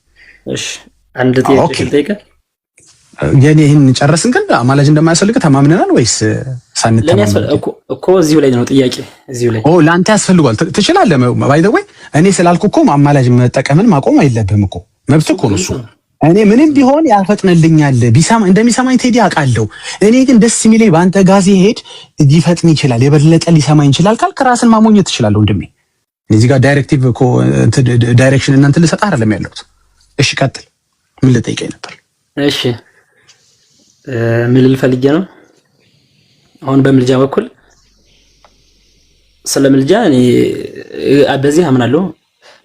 ክርስቶስ አንድ ጊዜ ባፈሰሰልኝ ደም ይሄ ነው ለኔ አማላጅ ኢየሱስ ክርስቶስ ነው። አንዴ በጣም ይቅርታ ምልጃ ጋውስ ገብተናል። ቀጥል። እንዲገባው ቀደም ይገባውም ሌሎችም እንዲገባቸው እንዴ ርዕሱን ለቀቃችሁ እንዳይሉ በደዚህ የመጣ ነው። ባትሰግድ ምን ትሆናለህ? ምልጃቸውን ባትጠቀም ምን ትሆናለህ? ኤኒቲንግ ከፍጡር ጋር የምታደርገው ነገር ባታደርግ ምን ትሆናለህ የሚል ሐሳብ ነው ወደዚህ ያመጣንሽ። አንተም በጣም እንዳትርቅ ብዬ ነው። መቀጠል ይችላል የጀመርከውን ሐሳብ እሱን ላስጠፋ አይደለም። ስለዚህ እነዚህ ሁሉ ነገሮች ለሰው የምትሰግዳቸው ኢቭን እንኳን ጥቅስ እንኳን ብታገኝላቸው ነው የምልህ ብታገኝላቸው አንተ በምትለው አውድ አይደለም የተፈታው። እሺ ሐሳብን ጨርስ። ሌሎችም እንዲገባቸው ስለፈለኩ ነው እንጂ ከርዕሱ እያራቅን አይደለም። ቀጥል። ኦኬ ያው ባለመስገድ የማጣው ጸጋ አለኝ እኔ ምን የሚባል ጸጋ ታጣለህ? እስኪ ንገረኝ። ለምሳሌ መባረክ የሚባል አለ። ለምሳሌ መባረክ ማለት በህይወቴ ምድር ላይ ያሉ በህይወቴ የማገኛቸው ጥቅም አሉ። እስኪ አንድ የበረከት አይነት ጥራልኝ። እስኪ ለምሳሌ አንድ ጥራልኝ። ለምሳሌ ምን ልጥራልሽ? በልጅ መባረክ፣ በሀብት መባረክ፣ በቃ ማንኛውም። ኦኬ እነዚህን ታጣቸዋለህ አይደለ? በእነሱ በኩል ባይሆን አይደል? ወደ እነሱ ባትጸልይ አጣቸዋለሁ ሳይሆን አገኛለሁ። ታገኛለህ። በጣም ጥሩ። ይሄንንስ ከእግዚአብሔር ታገኛለህ? ለምሳሌ ሀብት ቢሆን ከእግዚአብሔር ታገኛለህ? አገኛለሁ። አዎ። ግን የእነሱ ለየት ይላል አይደለ? የጻድቃኖቹ ለየት ያለ ሀብት ነው። ለምን ይለያል ማለት ከእግዚአብሔር የበለጠ ነገር አለ ማለት እኮ አይደለም። በቃ መለስከው፣ ጨረስን። እኛ የምንለው እሱን ነው። የተለየ በረከት የሚባርከኝ የለም። እንደው ቢችል እንኳን እኛ ይችላልን ብለን አናምን፣ ቢባርካሉ ብለን አናምንም። ገባ? ፍጹም ስጦታ በጎ በረከት ማነው? በጎ ስጦታ ፍጹም በረከት ከብርሃን አባት ነው የሚለው እንጂ ከሰዎች ነው አይልም፣ ከፍጡራን ነው አይልም። እንደው ይባርካሉ እንኳን ብለን ብናስብ ከእግዚአብሔር የተለየ ነገር ስለማይባርኩን፣ ገባ? እግዚአብሔር ባርኮን የጎደለውን እነሱ የሚሞሉት ነገር ስለሌለ አያስፈልገኝም። የነሱ በረከት የነሱ ምልጃ አያስፈልገኝም። ገባ አይደል? በረከት ይደርብ ስትለኝ እነሱን አይደርብኝ አልፈልግም። እግዚአብሔር ባርኮኝ የጎደለኝ ነገር የለማ። ገባ? እግዚአብሔር ከሚሰጠው የተለየ ከማርያም ደግሞ የምቀበለው እንትን የሚባል በረከት የለም። አለ ካልከኝ አስታውሰኝ እስኪ ንገረኝ። ይሄኛው ከማርያም ብቻ የሚገኝ ነው፣ ይሄ ደግሞ ከእግዚአብሔር የሚገኝ ነው፣ ለዚህ ነው ብለህ እስቲ አርመኝ።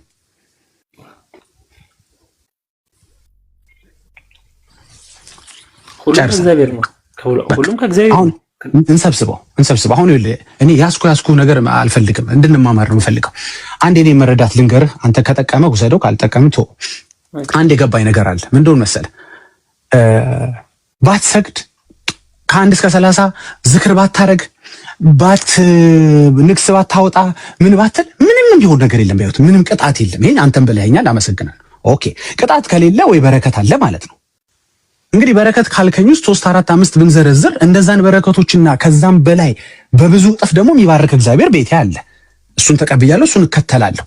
ማንም ሰው ከእግዚአብሔር የበለጠ የማይባርከኝ ከሆነ አልፈልገውም። ያንን ሰውዬ ወይ ከእግዚአብሔር የበለጠ መባረክ አለበት፣ ወይ ከእግዚአብሔር የተለየ መባረክ አለበት። ገባ? እግዚአብሔር የማይሰጠኝን አይነት ነገሮች የሚሰጠኝ ሰውዬ መሆን አለበት፣ ወይ ቅዱስ መሆን አለበት። ገባ? ወይ በአይነቱ ወይ በይዘቱ የሆነ ነገር መለየት አለበት። ወይ ደግሞ የእግዚአብሔር ዘላለማዊ የነሱ ደግሞ ለጊዜያዊ ነገሮችን የሚያስተካክል መሆን አለበት በተለየ ሁኔታ። ግን አይደለም። እግዚአብሔር የሚሰጠው ሆኖ ከእግዚአብሔር የተለየ የተሻለ ይዘቱ አይነቱ ጥቅሙ የሚባል የተለየ በረከት ማንም ሰው የለው። አልቀጣም ባልሰግድ አልሰግድማ ታደለም ሰግዳለሁ። እኔ እኮ ህይወትን ስከተል ጌታን ስከተል ክርስትና ውስጥ ስገባ አንድ ነገር አስልቼ ነው የገባሁት። ምን ጥቅም አለው ክርስትና? ጌታን መከተል ምን ጥቅም አለው? ልቤን ብከፍት ምን ዋጋ አለው? ምንድነው ጥቅሙ ብዬ ሂሳብ ሰርቼ ነው የገባሁት። የዘላለም ህይወት የሚባል ከእርሱ ጋር መንግስቱን መውረስ፣ ገባ? የእግዚአብሔር ልጆች ብሎ መጠራት፣ ከሰው ባርነት የሱ ልጅ መሆን፣ እነዚህን ሂሳብ ሰርቼ ከመጣው በኋላ የሚጎልብኝ ነገር ከሌለ ሌሎቹን ባለማድረጌ ለምን አደርጋቸዋለሁ? አይ ቅጣት አለው ባለማድረግ። at the end of the day ፍርድ ቀን ጥሩ ነው እኔን ተከትለሃል፣ ግን የገብርኤልን ዝክር እንትን ብለህ ንግሱ ላይ አልተገኘህም፣ የጊዮርጊስን እንትን አላልከም። ኦኬ እሱ ካለ ነገር የለም፣ ቅጣት የለውም፣ በረከትም የለውም። አለው እንኳን በረከት ብንል እንደው ለወሬው ያህል አለው ብሎ የሚያሳምን እንኳን ቢኖር ምን ይሰራልኛል? የገብርኤል በረከት ከእግዚአብሔር አይበልጥማ። እሺ አንድ ከእግዚአብሔር አይሻልማ። እሺ ጥያቄ ካለ ቀጥል እኮ። አሁን ለምሳሌ የገብርኤል ዝክር ምናምን አይጠቅምም ብለሃል መሰለህ አሁን ላይ ማለት ነው። ኦኬ እግዚአብሔር በመጽሐፍ ቅዱስ ላይ እኔ በመጽሐፍ ቅዱስ ብቻ ነው የማወራህ፣ ከዚህ አዋልድ ምናምን ሳይሆን መጽሐፍና መጽሐፍ ቅዱስ ላይ ማለት ነው። ጻድቅን በጻድቅ ስም የሚቀበል የጻድቁን ዋጋ ያገኛል። ይሄን በምን አረዳድ ነው ተወስዶ? እሺ የጻድቅ ዋጋ የሚለው ምንድን ነው? እዛ ክፍል ላይ ጻድቅን በጻድቅ ስም የሚቀበል የጻድቁን ዋጋ ያገኛል። አዎ ጥያቄን በደንብ እየሰማኝ። መጀመሪያ ነገር የጻድቁን ዋጋ የሚሰጠው ራሱ እግዚአብሔር ነው። አሁንም ዞሮ ወደ እኔ ሐሳብ መጣህ ማለት ነው። ዞሮ ባራኪው እግዚአብሔር ነው። የጻድቁን ዋጋ በለው የምኑም ዋጋ በለው። ቆይ እመጣልሃለሁ፣ ወደ ጥያቄ ነው የምመጣው። ዞሮ ባራኪው እግዚአብሔር ነው። የሆነ ሰው የሆነ ነገሩን ቴክ ኦቨር አያደርግም። የሆነ መልአክ የሚሰጠው እንትን በረከት የእግዚአብሔር ደግሞ እንትን ተብሎ የሚከፋፈል የለም። እሱንም አሁን ባነሳው ጥቅስ መሰረት እሱንም ቢሆን እኮ የሚሰጠው እግዚአብሔር ነው። ዋጋም ያልከውን የሚሰጠው ሁሉንም እንደ ስራው የሚከፍለው እሱንም ቢሆን እግዚአብሔር ነው። አያል ማርያም አይደለችም። እሱንም ቢሆን የጻድቅን ዋጋ አይቶ እንኳን የሚከፍለው ማን ነው ብንል ገብርኤል አይደለም፣ ሚካኤል አይደለም። ሁሌ ፎከስ እግዚአብሔር ላይ ነው ማለት ነው። አያል ጻድቅ ላይ አይደለም። እኔ ፎከሴ ኦኬ። አሁን ይሄን ጨረስን እንግዲህ አለቀ። እዚህ ጋር ኦልሬዲ መልሱን አግኝተዋል። ግን ዲቴሉ ላይ እንሂድና ምንድነው ግን የጻድቁ ዋጋ ሲል ምን ማለቱ ነው? ምን አገኛለሁ ብለን ያው የምታገኘው ከእግዚአብሔር ነው ተማምነናል እኮ። ምን ከእግዚአብሔር አገኛለሁ ብለህ ነው የጻድቁን ዋጋ ልታገኝ ጻድቁን የተቀበልከው? የጻድቁ ዋጋ ማለት ጻድቁ ለምሳሌ የሰራቸው ገድላት ሊኖሩ ይችላሉ፣ የሆኑ ስራዎች ሊኖሩ ይችላሉ። ከነሱ በረከት ከዛ በረከት መካፈል ማለት ነው እኮ። ምንድን ነው አልነገርከኝ። ዋጋ ነው የሚለው እዛ ላይ ዋጋውን ንገረኛ። ለምሳሌ ለእግዚአብሔር ብሎ በማንኛውም እንትን እምነት ላይ መስዋዕትም ሊሆን ይችላል። ለእግዚአብሔር ብሎ ብዙ ነገር ብዙ መከራ መቀበልም ሊሆን ይችላል። ኦኬ በጣም ጥሩ። እነሱ የተሰዉት ለማን ነው? ጻድቆቹ እነዚህ የምትዘክራቸው በዓሎቻቸውን ታከብርላቸው ለማን ነው የተሰዉት? እስኪ ንገረኝ። ተሰውተዋል አይደል? ብዙዎቹ ለወንጌል ሞተዋል ብላችሁ ነው የምታምኑት? ለክርስቶስ ነው። ኦኬ ለክርስቶስ ነው። ታዲያ አንተ ምን ቤት ነህ? አንተ ክርስቶስ አይደለም። ለወንጌል ነው እነሱ የሞቱት። የሆኑት እውነት ከሆነ እንግዲህ ብዙዎቹ ታሪኮችን እኔ እሞግታለሁ ከፈለክ። እኔ ብዙዎቹ ለወንጌል እንዳልሆኑ እሞግታለሁ። እንደው ግን ለወንጌል ነው በለኝና እኔ እኮ ታዲያ ወንጌል እኮ እኔ አይደለሁም። ወንጌል መጽሐፍ ቅዱስ ሲናገር ኢየሱስ እንደሆነ የሚናገረው በሮሜ ላይ ስታነብ እኔ አይደለሁም። ወንጌል ለእኔ አላረጉትም። ተሰውተዋል እኮ ጊዮርጊስ ብትለኝ ጊዮርጊስ ለእኔ አልተሰዋም። የእውነት ሆኖ ከሆነ እግዚአብሔር ይባርከው፣ እንዳልሆነ ግን ያሳያለሁ። እከሌ እኮ እንትን አድርጓል ብትለኝ እግዚአብሔር ይባርከው አድርጎት ከሆነ ለእኔ ግን ያደረገው ነገር አለ ወይ? ለእኔ ፐርሰናሊ አንተን አስቦ ለአንተ የተሰዋ ሰው አለ እንዴ? ለአንተ ብሎ የተሰቃየ ተራራ የወጣ የወረደ እንግዲህ እንደምትሉት ማለት ነው። እግሩ የተቆረጠ እጁ የተቆረጠ ለአንተ አለ? የለም። አንተ ምን ቤት ነህ ታዲያ እሱን የምታከብረው ለእሱ የምትሰግድለት? እግዚአብሔር አንድ ቆይ ለአንተ አንተን አስቦ ያደረገው ነገር የለም። ያደረገውን ካለ ጊዮርጊስ ለምሳሌ ያደረገው ነገር ካለ ለአንተ አላደረገም፣ ለወንጌል ነው ያደረገው። አንተ ወንጌል አይደለህም። እንግዲህ እኔ ወንጌል ነኝ ካላልከኝ በስተቀር አንተ የለህበትም። ጻድቃን ያደረጉት ነገር ውስጥ አንተ የለህበትም። ለአንተ ክብር አይደለም የሆኑት ለአንተ አይደለም የተሰዉት፣ ለአንተ አይደለም የሞቱት። ግን አንድ አለ የሚገርምህ፣ አንተን አስበው ግን ይሞታል። የጳውሎስ ፍሬን አስቦ ቆይ ልጨርስልህ። አንተን አስቦ ካልኩሌት አድርጎ ለአንተ ግን የሞተ ጌታ አለ። ክብሩን የጣለ አለ። ለአንተ የሞተልህ አለ። ደሙን ያፈሰሰልህ አለ። ክብሩን ከዙፋኑ የወረደልህ አለ። በመስቀል የተሰዋልህ አለ። ያንተ በዓላት መገናኘት ያለበት ከሱ ጋር ነው። ያንተ ስግደት፣ ያንተ አምልኮ፣ ያንተ ዝማሬ መገናኘት ያለበት ከሱ ጋር ነው። አንዳቸውም ላንተ አላደረጉማ። አንዳቸውም ከይቅርታ ጋር የተወደደችው ብጽዕት እናታችን ድንግል ማርያም ላንተ ያደረገችው ነገር የለም። ካለ ነገር ይሄን እናርጋልኛለች በለኝ። ምንም መጽሐፍ ቅዱስ የሚነገር ነገር የለም። መጽሐፍ ቅዱስ ግን ከአስከበ የሱን በጎነት ይናገራል። ለኔ ለአንተ አስበው ያደረጋቸው ነገሮች። ስለዚህ የተደረገለት ጌታ ይክፈላቸው እንጂ እኔ ምን ቤት ነኝ የምከፍላቸው? ለወንጌል ካደረጉ ወንጌል እሱ ስለሆነ እሱ ይክፈላቸው። እኔ ምን አገባኝ ታዲያ? እሱ እንደ ስራቸው ይክፈላቸው። እኔ ምን ቤት ነኝ ልከፍል ብንጣጣረው? ለኔ አላረጉልኝ፣ ለሱ የተሰውለት እዛው እሱ ይክፈላቸው። እኔ ምን አገባኝ? ካልተዘው ለሱ ካልተሰው ደግሞ እንደ ስራቸው ዋጋቸውን ይክፈላቸው። ምን ቤት ነህ አንተ? ላንተ ላልተከፈለልህ በገዳማትና በእንትን በመከራና በስቃይ እኮ ላንተ አይደለማ። የእውነትም ከሆነ ታሪኩ ምን ቤት ነህ አንተ ለኢየሱስ የምትከፍለው? እሱ ይክፈላቸው እንጂ እሱ ነው እኮ ከፋዩ። መንሹም ያለው በረከቱም ያለው እሱ ጋር ነው። አንተ ምን ቤት ነህ ነው? አሁን እኮ ግራ የገባው ነገር ነው የምታረጉት ነገር። እሺ ከጨረስክ ልቀጥል መሰለኝ። እሺ ቀጥል። እሺ አሁን ኦርቶዶክሳውያን ሙሉ ያከብራሉ ማለት ለእግዚአብሔር ሲሉ ራሳቸውን ብዙ የጣሉ ብዙ እንትን ያሉ ሰዎችን ያከብራሉ፣ ይወዳሉ። የምታዩት ነገር ነው እናንተ። እና ደግሞ ለምፈልገው ነገር ምንድነው እግዚአብሔር ማለት ጻድቃን እንድናከብር ለነሱ ማለት በነሱ ስም ምጽዋት እንድናረግ ካልፈለገ ለምን ጻድቅን በጻድቅ ስም የሚቀበል የጻድቅን ዋጋ ያገኛል? ይሄን ቃል ለምን ተጠቀመው ነው ዋናው ፖይንቴ ማለት ነው። ኦኬ አስታወስከኝ። ይሄን አልመለስኩልም ለካ ሌላ ሀሳቦችን እየቀጠልኩ ስለነበረ ነው። ክፍሉን ታውቀዋለህ? የጻድቅን ዋጋ ያገኛል የሚለው ሀሳብ ላይ ምን እየተናገረ ነው? እኛ እናምናለን ባይተወይ ጻድቅን በጻድቅ ስም እንቀበላለን። የጻድቁ ስም ግን ዳጊ አይደለም፣ ከበደ፣ ተሰማ፣ ጊዮርጊስ፣ ሚካኤል አይደለም። አውቀሃል አይደል? ክፍሉ የሚናገረው ሀሳብ ገብቷል? እኛ ወንጌል የሚያገለግሉት እንደምንቀበል ታውቃለህ? አንተ ስትቀበላለህ ወንጌል የሚያገለግሉት ሰዎችን ወንጌል እንዲያገለግሉ ታግዛቸዋለህ? አዎ ኦፍ ኮርስ። ወንጌል እንዲያገለግሉ ግን ማገዝ፣ እነሱን መቀበል፣ እነሱን ማስተናገድ ማለት ግን ለነሱ መስገድ ነው እንዴ? አይደለም። ለምን አትለኝም? ለኔ አይደለማ ወንጌልን ያገለገሉት ለራሳቸው ነው። ወንጌል ደግሞ እኔ አይደለሁኝም። አዎ አየህ፣ ለኔ ስላላደረጉ ጎበዝ፣ ለኔ ስላላደረጉ ለእግዚአብሔር እንዲያደርጉ እቀበላቸዋለሁ፣ አስተናግዳቸዋለሁ፣ በሚያስፈልጋቸው ከነሱ ጋር እቆማለሁ። በቃ ለኔ አላደረጉ። አዎ ለእግዚአብሔር እንዲያደርጉ ማለት ነው። በቃ የወንጌልን ስራ እንዲሰሩ። አንተ የምትሰግድላቸው ግን ሰርተው ኦልሬዲ ሄዱ ያልካቸው ሰዎች ናቸው። በአጸደ ነፍስ ያሉ ናቸው። እንግዲህ አሉ የሉም በኋላ እናወራለን። የሉም እኮ አሁን ወንጌልን ቀጥሉ በርቱ የምትላቸው ሰዎች አይደሉም። የሉም፣ በስጋ የሉም። ለምሳሌ ያሉትን አሁንም አበረታታለሁ። ግን አሁን ጥያቄው ምን መሰለ?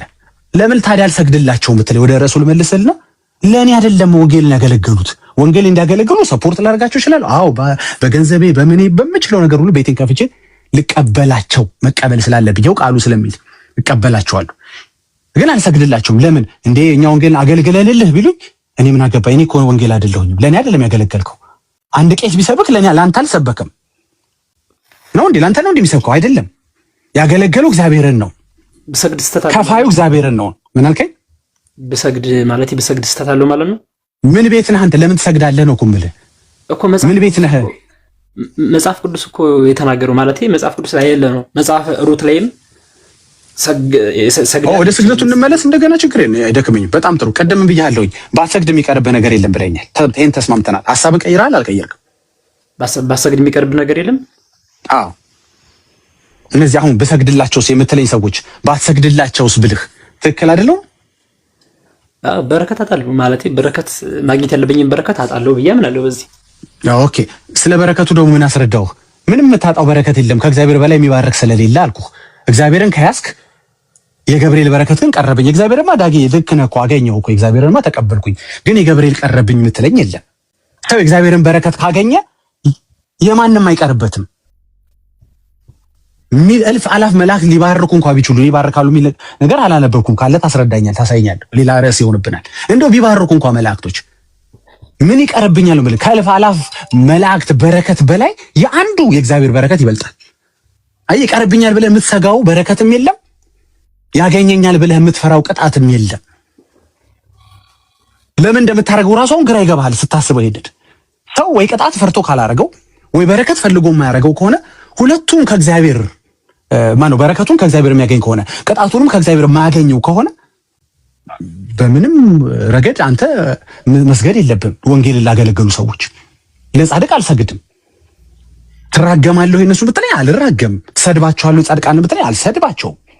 እንዴ ሰው ወንጌል ባገለገል ለምን ሰድበዋለሁ? ቅድስት ድንግል ማርያም ትሰድባ ለምን ሰድባታለሁ? ምን አይሰደባና ገባህ? ትሰግዳለህ ግን ብትለኝ ለምን ብዬ እጠይቅሃለሁ። እንትን ስለሆኑልህ ብለህ አንድ አልነገርከኝም እስካሁን ድረስ። እሺ እንትና እኮ እንትን ሆኑልሃል ለውለታቸው ለምን እንትን አትልም ብለህ ንገረኝ። የለም አንድ የምትነግረኝ ውለታ የለም እኮ። አብርሃም ለምን ሰገደ? ጥቅም ከሌለው ለምን ሰገደ አብርሃም? መጽሐፈ ሩትም ለምን ሰገደች? ጥቅም የሌለው ነገር ከሆነ ማለት ነው። በጣም ጥሩ። እሺ እንሂድ። አብርሃም ዘፍጥረት 23 ላይ ክፍሉ ምን ይላል? ቅድም አልነበርክም ማለት ነው። ይሄን ባትጠቅሰው በጣም ጥሩ ነበር። እንደው የሩቱ ይሻለ ነበር። አትሊስት ገባይ ሰው ለምን ነው ወደሚል ቦታ ላይ ያለ ብዬ ነው ስለ ስግደት በኩል ከሆነ እንሂድ። የትኛው ነው የምትፈልገው? የዘፍጥረት 18 ነው የዘፍጥረት 23 ነው የምትፈልገው? የፈለግከው መሄድ እንችላለን። ኦኬ እሺ።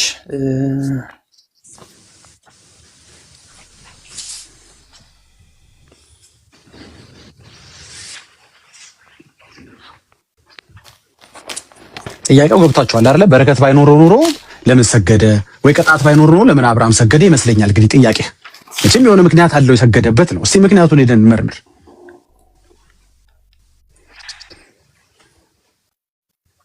አዎ ያለ ምክንያት የሚኖር ክርስትና ያስጠላል፣ ይሰለቻል፣ ትበዘበዛለህ። ዘመንን ሊነግሩ ይገባል። እሺ ወንድሜ፣ እሺ ቀጥል።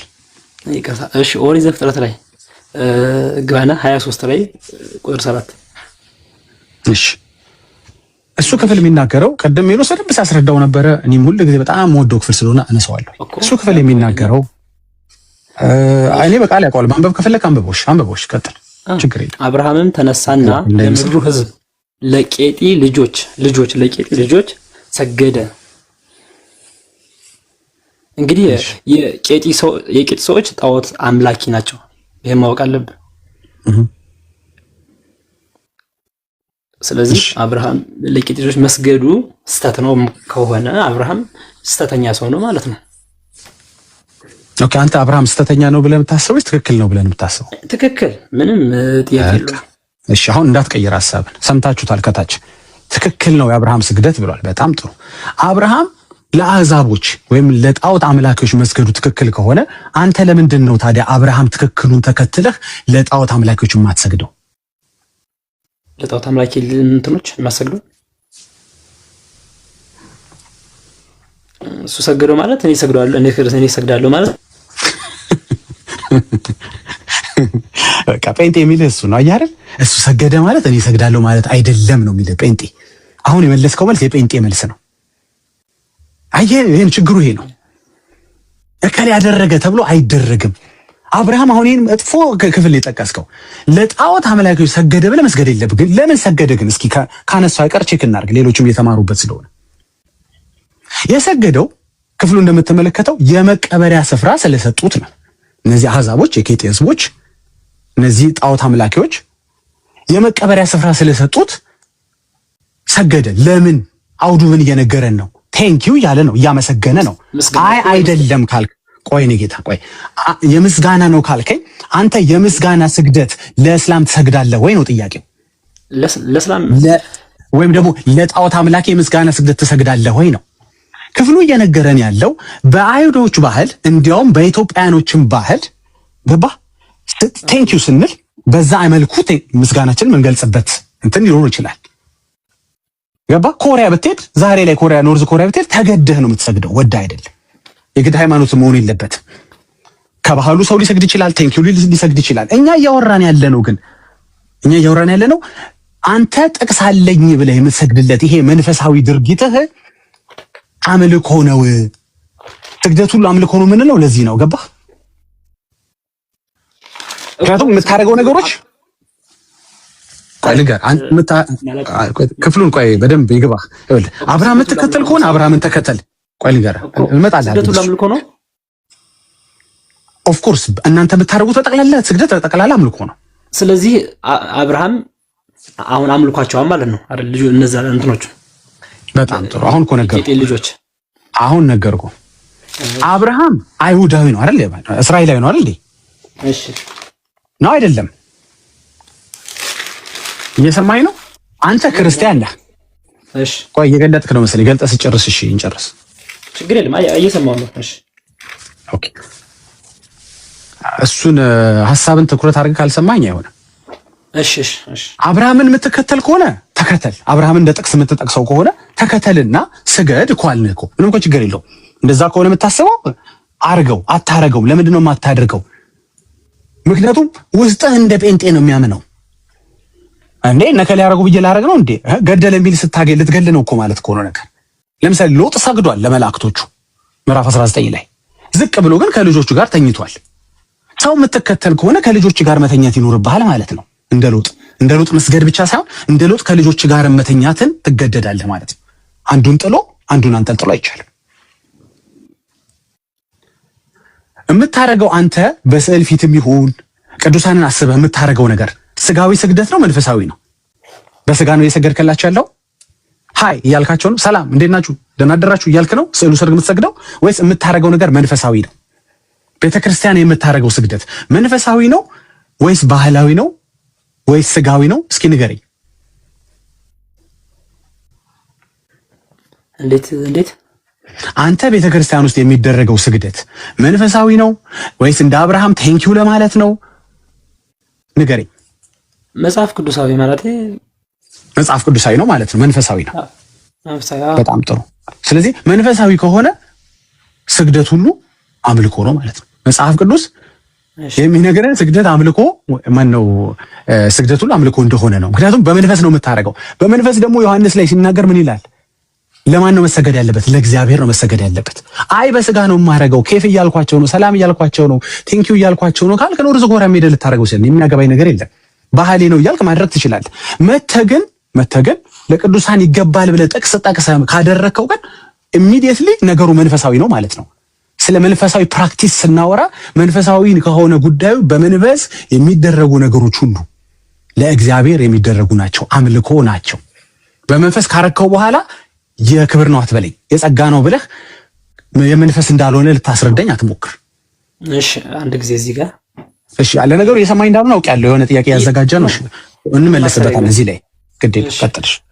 ራሱ እግዚአብሔር ቃል በቃል የተናገረበት ስለ ስግደት አንድ ጊዜ ላስነብብና ማለት ነው ማቴዎስ ላይ። ቆይ የአብርሃም ግን ተመልሶልሃል? ቆይ አንድ ዝልዝል ከሆነ አይሆንማ። የአብርሃምን ጨርሰናል አልጨረስንም? ስግደት ስለሆነ ብያለሁ። ቆይ የአብርሃምን ጨርሰናል አልጨረስንም? ወዳጄ ቆይ እኔ መልስልሃለሁ የፈለግከውን ጥያቄ። ኦኬ አብርሃምን የደመደምኩት በመሰለ አንተ እንዳልከኝ አብርሃም ስግደት ሁሉ አምልኮ ነው ስላልከኝ አብርሃም የሰገደው ስግደት አምልኮ ነው። በቃ ይሄን ተቀብያለሁ። አብርሃም የሰገደው ስግደት አምልኮ ነው አልከኝ? አዎ ምክንያቱም ስግደቱ ነው አምልኮ ነው ብለኛል። እኔ ያልኩህ እንደዛ ወይስ አብርሃም ለመቀበሪያ ስፍራ ስለሰጡት አመስግኖ በፊታቸው ሰገደ አልኩህ እንጂ ለምን ሰገደ? ስግደት አምልኮ ከሆነ እኮ አብርሃም መስገድ አልነበረበትም። አብርሃም የሚያቅሰው ነው አይደለ? ስግደት አምልኮ ነው። በደንብ እያዳመጥኩ ለእግዚአብሔር ብቻ እንደሚገባው ያውቃል አይደል አብርሃም? በጣም ጥሩ። ስግደት አምልኮ ቆይ ስማ፣ ስግደት አምልኮ ነው አይደለም ላንተ? ስግደት ሁሉ ነው ወይስ ስግደት ሁሉ ላንተ አምልኮ ነው አይደለም? ስግደት ሁሉ አምልኮ አይደለም። አምልኮ አይደለም። አብርሃም ያደረገው ነገር ታዲያ ለምን አታደርገውም ታዲያ? አብርሃም ያደረገው ምንድን ነው? የክብር ነው የጸጋ ነው ወይስ የአምልኮ ነው? ስግደት ሁሉ አምልኮ ስላልሆነ ላንተ ኦኬ፣ የአክብሮት ነው። የአክብሮት ስግደት አንተ ትሰግዳለህ? የአክብሮት እኮ እየሰገድኩ ነው። የአክብሮት ስግደት በጣም ጥሩ። ታዲያ ለምንድን ነው ለሙስሊሞች የማትሰግደው? አብርሃምን ተከተለ፣ ሙስሊምን አደረገ፣ ጻድቁን አብርሃም ተከተለ፣ አህዛብን ተከተለ፣ ጣዖት አምላኪዎችን ለምንድን ነው ማነው አብርሃምን ተከተለ? ለምንድን ነው ለጣዖት አምላኪዎች፣ ለቄቴ ህዝቦች፣ ለሙስሊሞች ለምንድን ነው የማትሰግደው ታዲያ? ምክንያቱም ላንተ ስግደት ሁሉ አምልኮ ስላልሆነ ስላልሆነ ማለት የሆነ አካል ያረገልኝ አካል ምን አለ ምን አርጎልኛል ለኔ ያረገልኝ አካል ምን ኦኬ። ስለዚህ ሙስሊም የሆነ ነገር ቢያረግልት ሰግድለታለህ ማለት ነው። ስላላረገልህ ነው የማትሰግድለት እንዴ? መጎንበስ ተጎንብሻ አመሰግናለሁ። መጎንበስ ያው ስግደት ነው እኮ ትሰግድለታለህ ማለት ነው። ሙስሊም የሆነ ነገር ቢያረግልት ሰግድለታለህ አትሰግድለትም? ግዴታ መጎንበስ አይጠበቅብኝም። ኖርማል አመሰግናለሁ ማለት ይችላል። ይጠበቅብሃል እንጂ ለምን ይጠበቅብሃል እንጂ? ምክንያቱም አብርሃም እኮ ሰገደ። አንተ አብርሃም ሰግዶ አንተ የማትሰግደው ማን ነህ? ይሄ እኮ ነው ጭንቀቱ። አሁን እኮ ግራ ይገባል። በክብርም ብትወስደው በጸጋም ብትለው ጭንቆ ሆነብህ እኮ አይደለም። እኛ የምናወራው አምልኮ ስማ፣ እኛ የምናወራው አምልኮ በመንፈስ ስለሚደረጉ ነው። አብርሃም በመንፈስ አልሰገደም እዚህ ቦታ ላይ። እኛ የምናወራው ስለ መንፈሳዊ ፕራክቲሶች ነው እያወራን ያለ ነው። ቤተክርስቲያን ውስጥ ስለሚደረጉት ስዕል ተደርጎላቸው ጣዖት ተደርጎላቸው በታላቅ አክብሮ ስለሚደረጉት እነዚህ ስፒሪቹዋል አክቲቪቲዎች ነው እያወራን ያለ ነው። አንተ ደግሞ መቀበሪያ ስፍራ ሰጥተው ቴንኪው ብሎ የሰገደውን ነው የምትነግረኝ። ይሄ ነው ልዩነቱ። የአብርሃምን አረጋለሁ የምትለኝ ከሆነ ለምን አታረገውም? ትክክል ነው የክብር ነው ካልከኝ አንተ እኮ አምልኮ አይደለም እኮ የምትል ከሆነ የክብር ነው የምትል ከሆነ እኮ የክብሩን አርገዋ ታዲያ አታረገውም እኮ። ያረከው ጨነቀው እኮ አሁን እኮ ለሙስሊሞች የሰገድክ ነው እኮ አይደለም። በቃ ማለት ሙስሊም ድረስ መሄድ አይጠበቅብህም። እያየህ ነው ሙስሊም ድረስ እዛ እንትን ድረስ መሄድ ሳይሆን እያየህ ነው። እሺ ለጣዖት አምላኪዎች እያልካቸው ነበር። ኬጤ ህዝብን ለጣዖት አምላኪዎች ትሰግዳለህ? እንደ አብርሃም አትሰግድም። ለጣዖት አምላኪዎች ማለት እንደነ ኬጤ ህዝብ አይነት ለምንድን ነው የምሰግደው? ማለት ምን አድርገው ለኔ ምን ቢያረጉልህ ትሰግዳለህ? ቢያረጉልህ ትሰግዳለህ? መሬት ቢሰጡ ለምሳሌ እንደ አብርሃም ትሰግዳለህ ወይስ አትሰግድም? ማለት አሁን አብርሃም ለነዛ ሰገደና ስለዚህ እኔም ሙስሊም እጄ መስገድ እንደዚህ እኮ አይገናኝም እኮ። በቃ ይኸውልህ አሁን ይሄ ትምህርት ይኸውልህ ደጋገም ነው እንጂ እዚህ ሰው እንዳናሰለች እንጂ በቃ ተግባብተናል። እከሌ ያደረገ ተብሎ አይደረግም። ምንድን ነው ያደረገው? አውዱ ምንድን ነው ብለህ መፈተሽ አለብህ።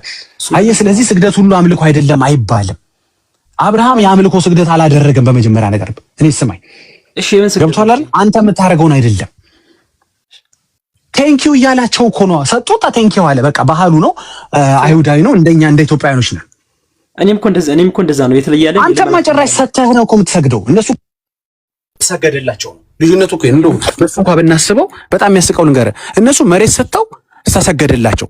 አንተ ግን በጣም የሚያስቀው መሰለህ፣ ሰተህ ጧፍ ሰተህ እንደገና ትሰግዳለህ። እንደው ሊትራል እንኳን አድርገን ብናስበው ያንተ እኮ ይለያል። ያንተ እኮ ይለያል እኮ ነው ማለት። ቆይ አይ ያልተጻፈ ነገር ቆይ ክፋቱ ምንድነው በሚባል ነገር የለም። እኛ ክርስቲያኖች ነን። በክፋቱ ምንድነው አይደለም እኛ የምንመራው። ገባ? በአንተ ስሜትና በአንተ እንትን አለ ምንመራው ያንተ ለየት ያለ ነው የምልህ እኮ። እነሱ አትሊስት መሬት ሰጥተው ለሰጡበት ስግደት ተቀብለዋል። አትሊስት እንግዲህ አንተ እንደምትለው የክብርን በለው የምንም በለው ያንተ እኮ ይለያል። የኢትዮጵያ ኦርቶዶክስ እኮ የሚለየው ሰጥታ ትሰግዳለች፣ ሰጥታ አይሰገድላትም።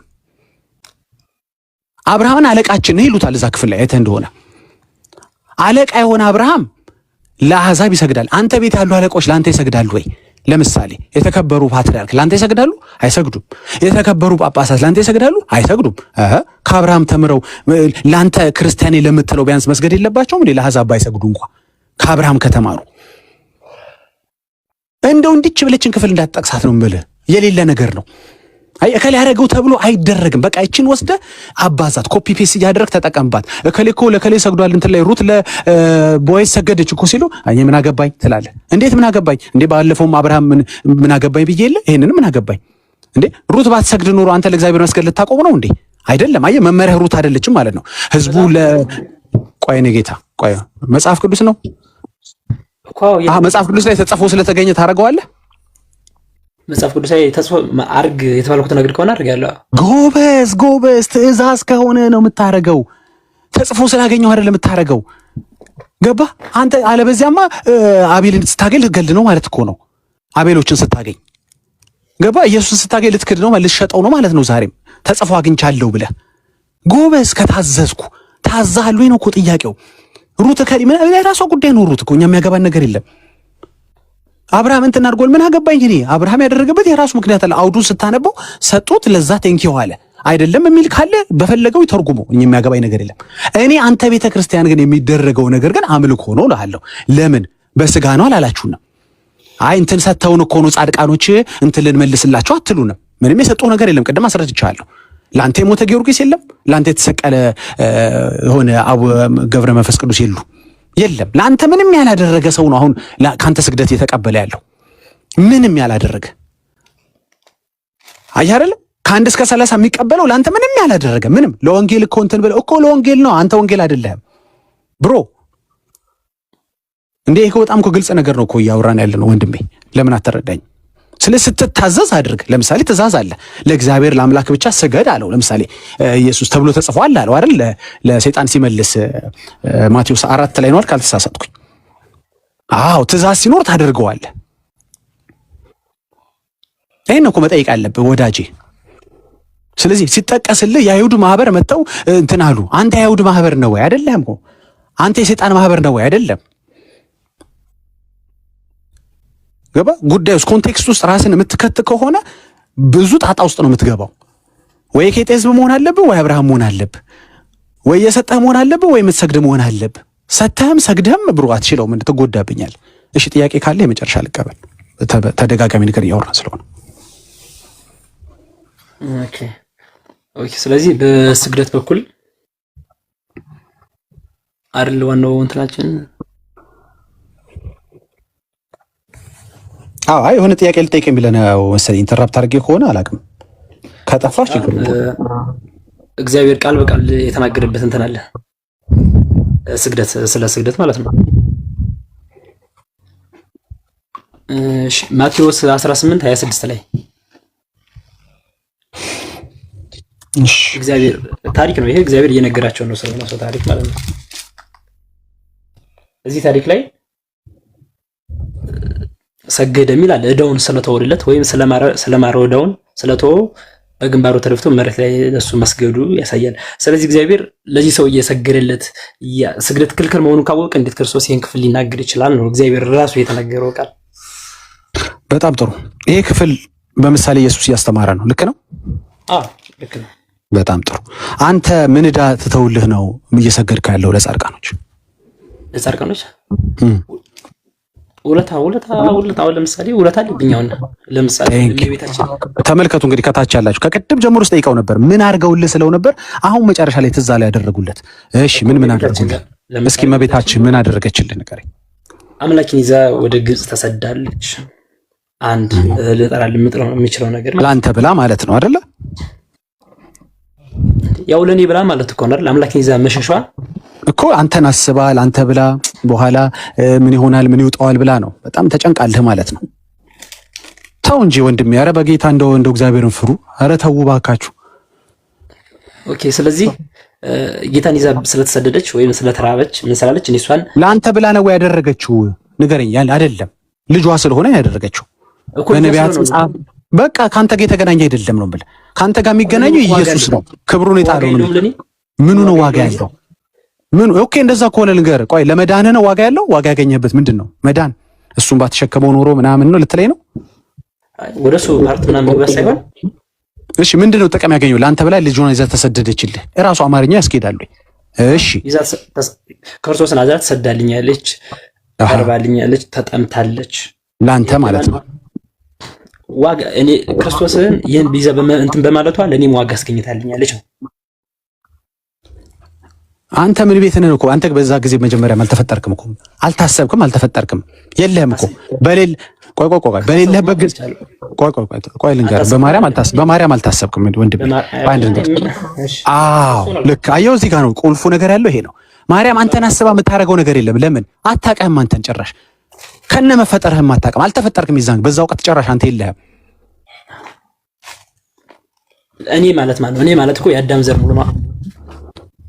ለአዳም ዘር ነው የተሸከመችው እያልከኝ ነው? ኢየሱስን ለአዳም ዘር ብላ ለአዳም ዘር መዳን እሷም ዋስትና ነች። አይ በቃ በጣም አያስኬድም ወዳጄ። አውቀህም እየመሰለኝ መጣ። ቅድም ወደ ቴዲ ወዳለው አይነት ሐሳብ እየሄድን ነው።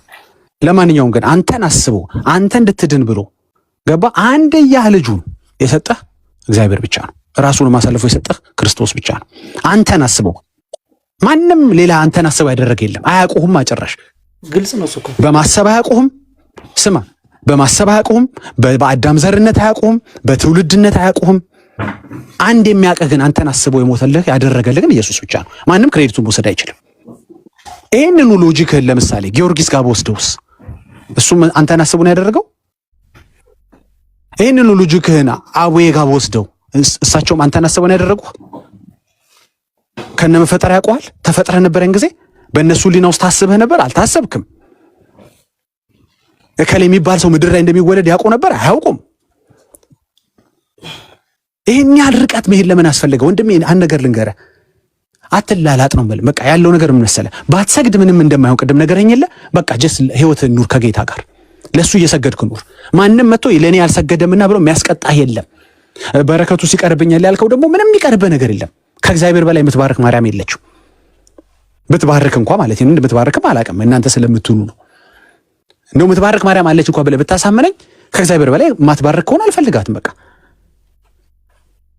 ከሱ የተሻለ ከሱ የተለየ ከሱ ያማረ እሱ ያልሰጠኝ ግን ለየት ያለ ምናምን ወይ የሰጠኝ ሆኖ ግን ትንሽ እሷ ደግሞ ቀለሙ ለየት ያለ የሚባል በረከት የለም። ስለዚህ እሷን ስማት። አንተ እውነት ማርያምን ይሄን ያህል ሪስፔክት የምታረጋ ከሆነ እሷ ያደረገችውን ፈለግ ተከተል። እኔ በጣም ግሬት ሞዴል ነች የምላት መቼም ማርያም ነች፣ አንዷ ምርጥ ሞዴል። ስሙት የምትል የመጣላትን ቃል የምትቀበል ጸሎቷ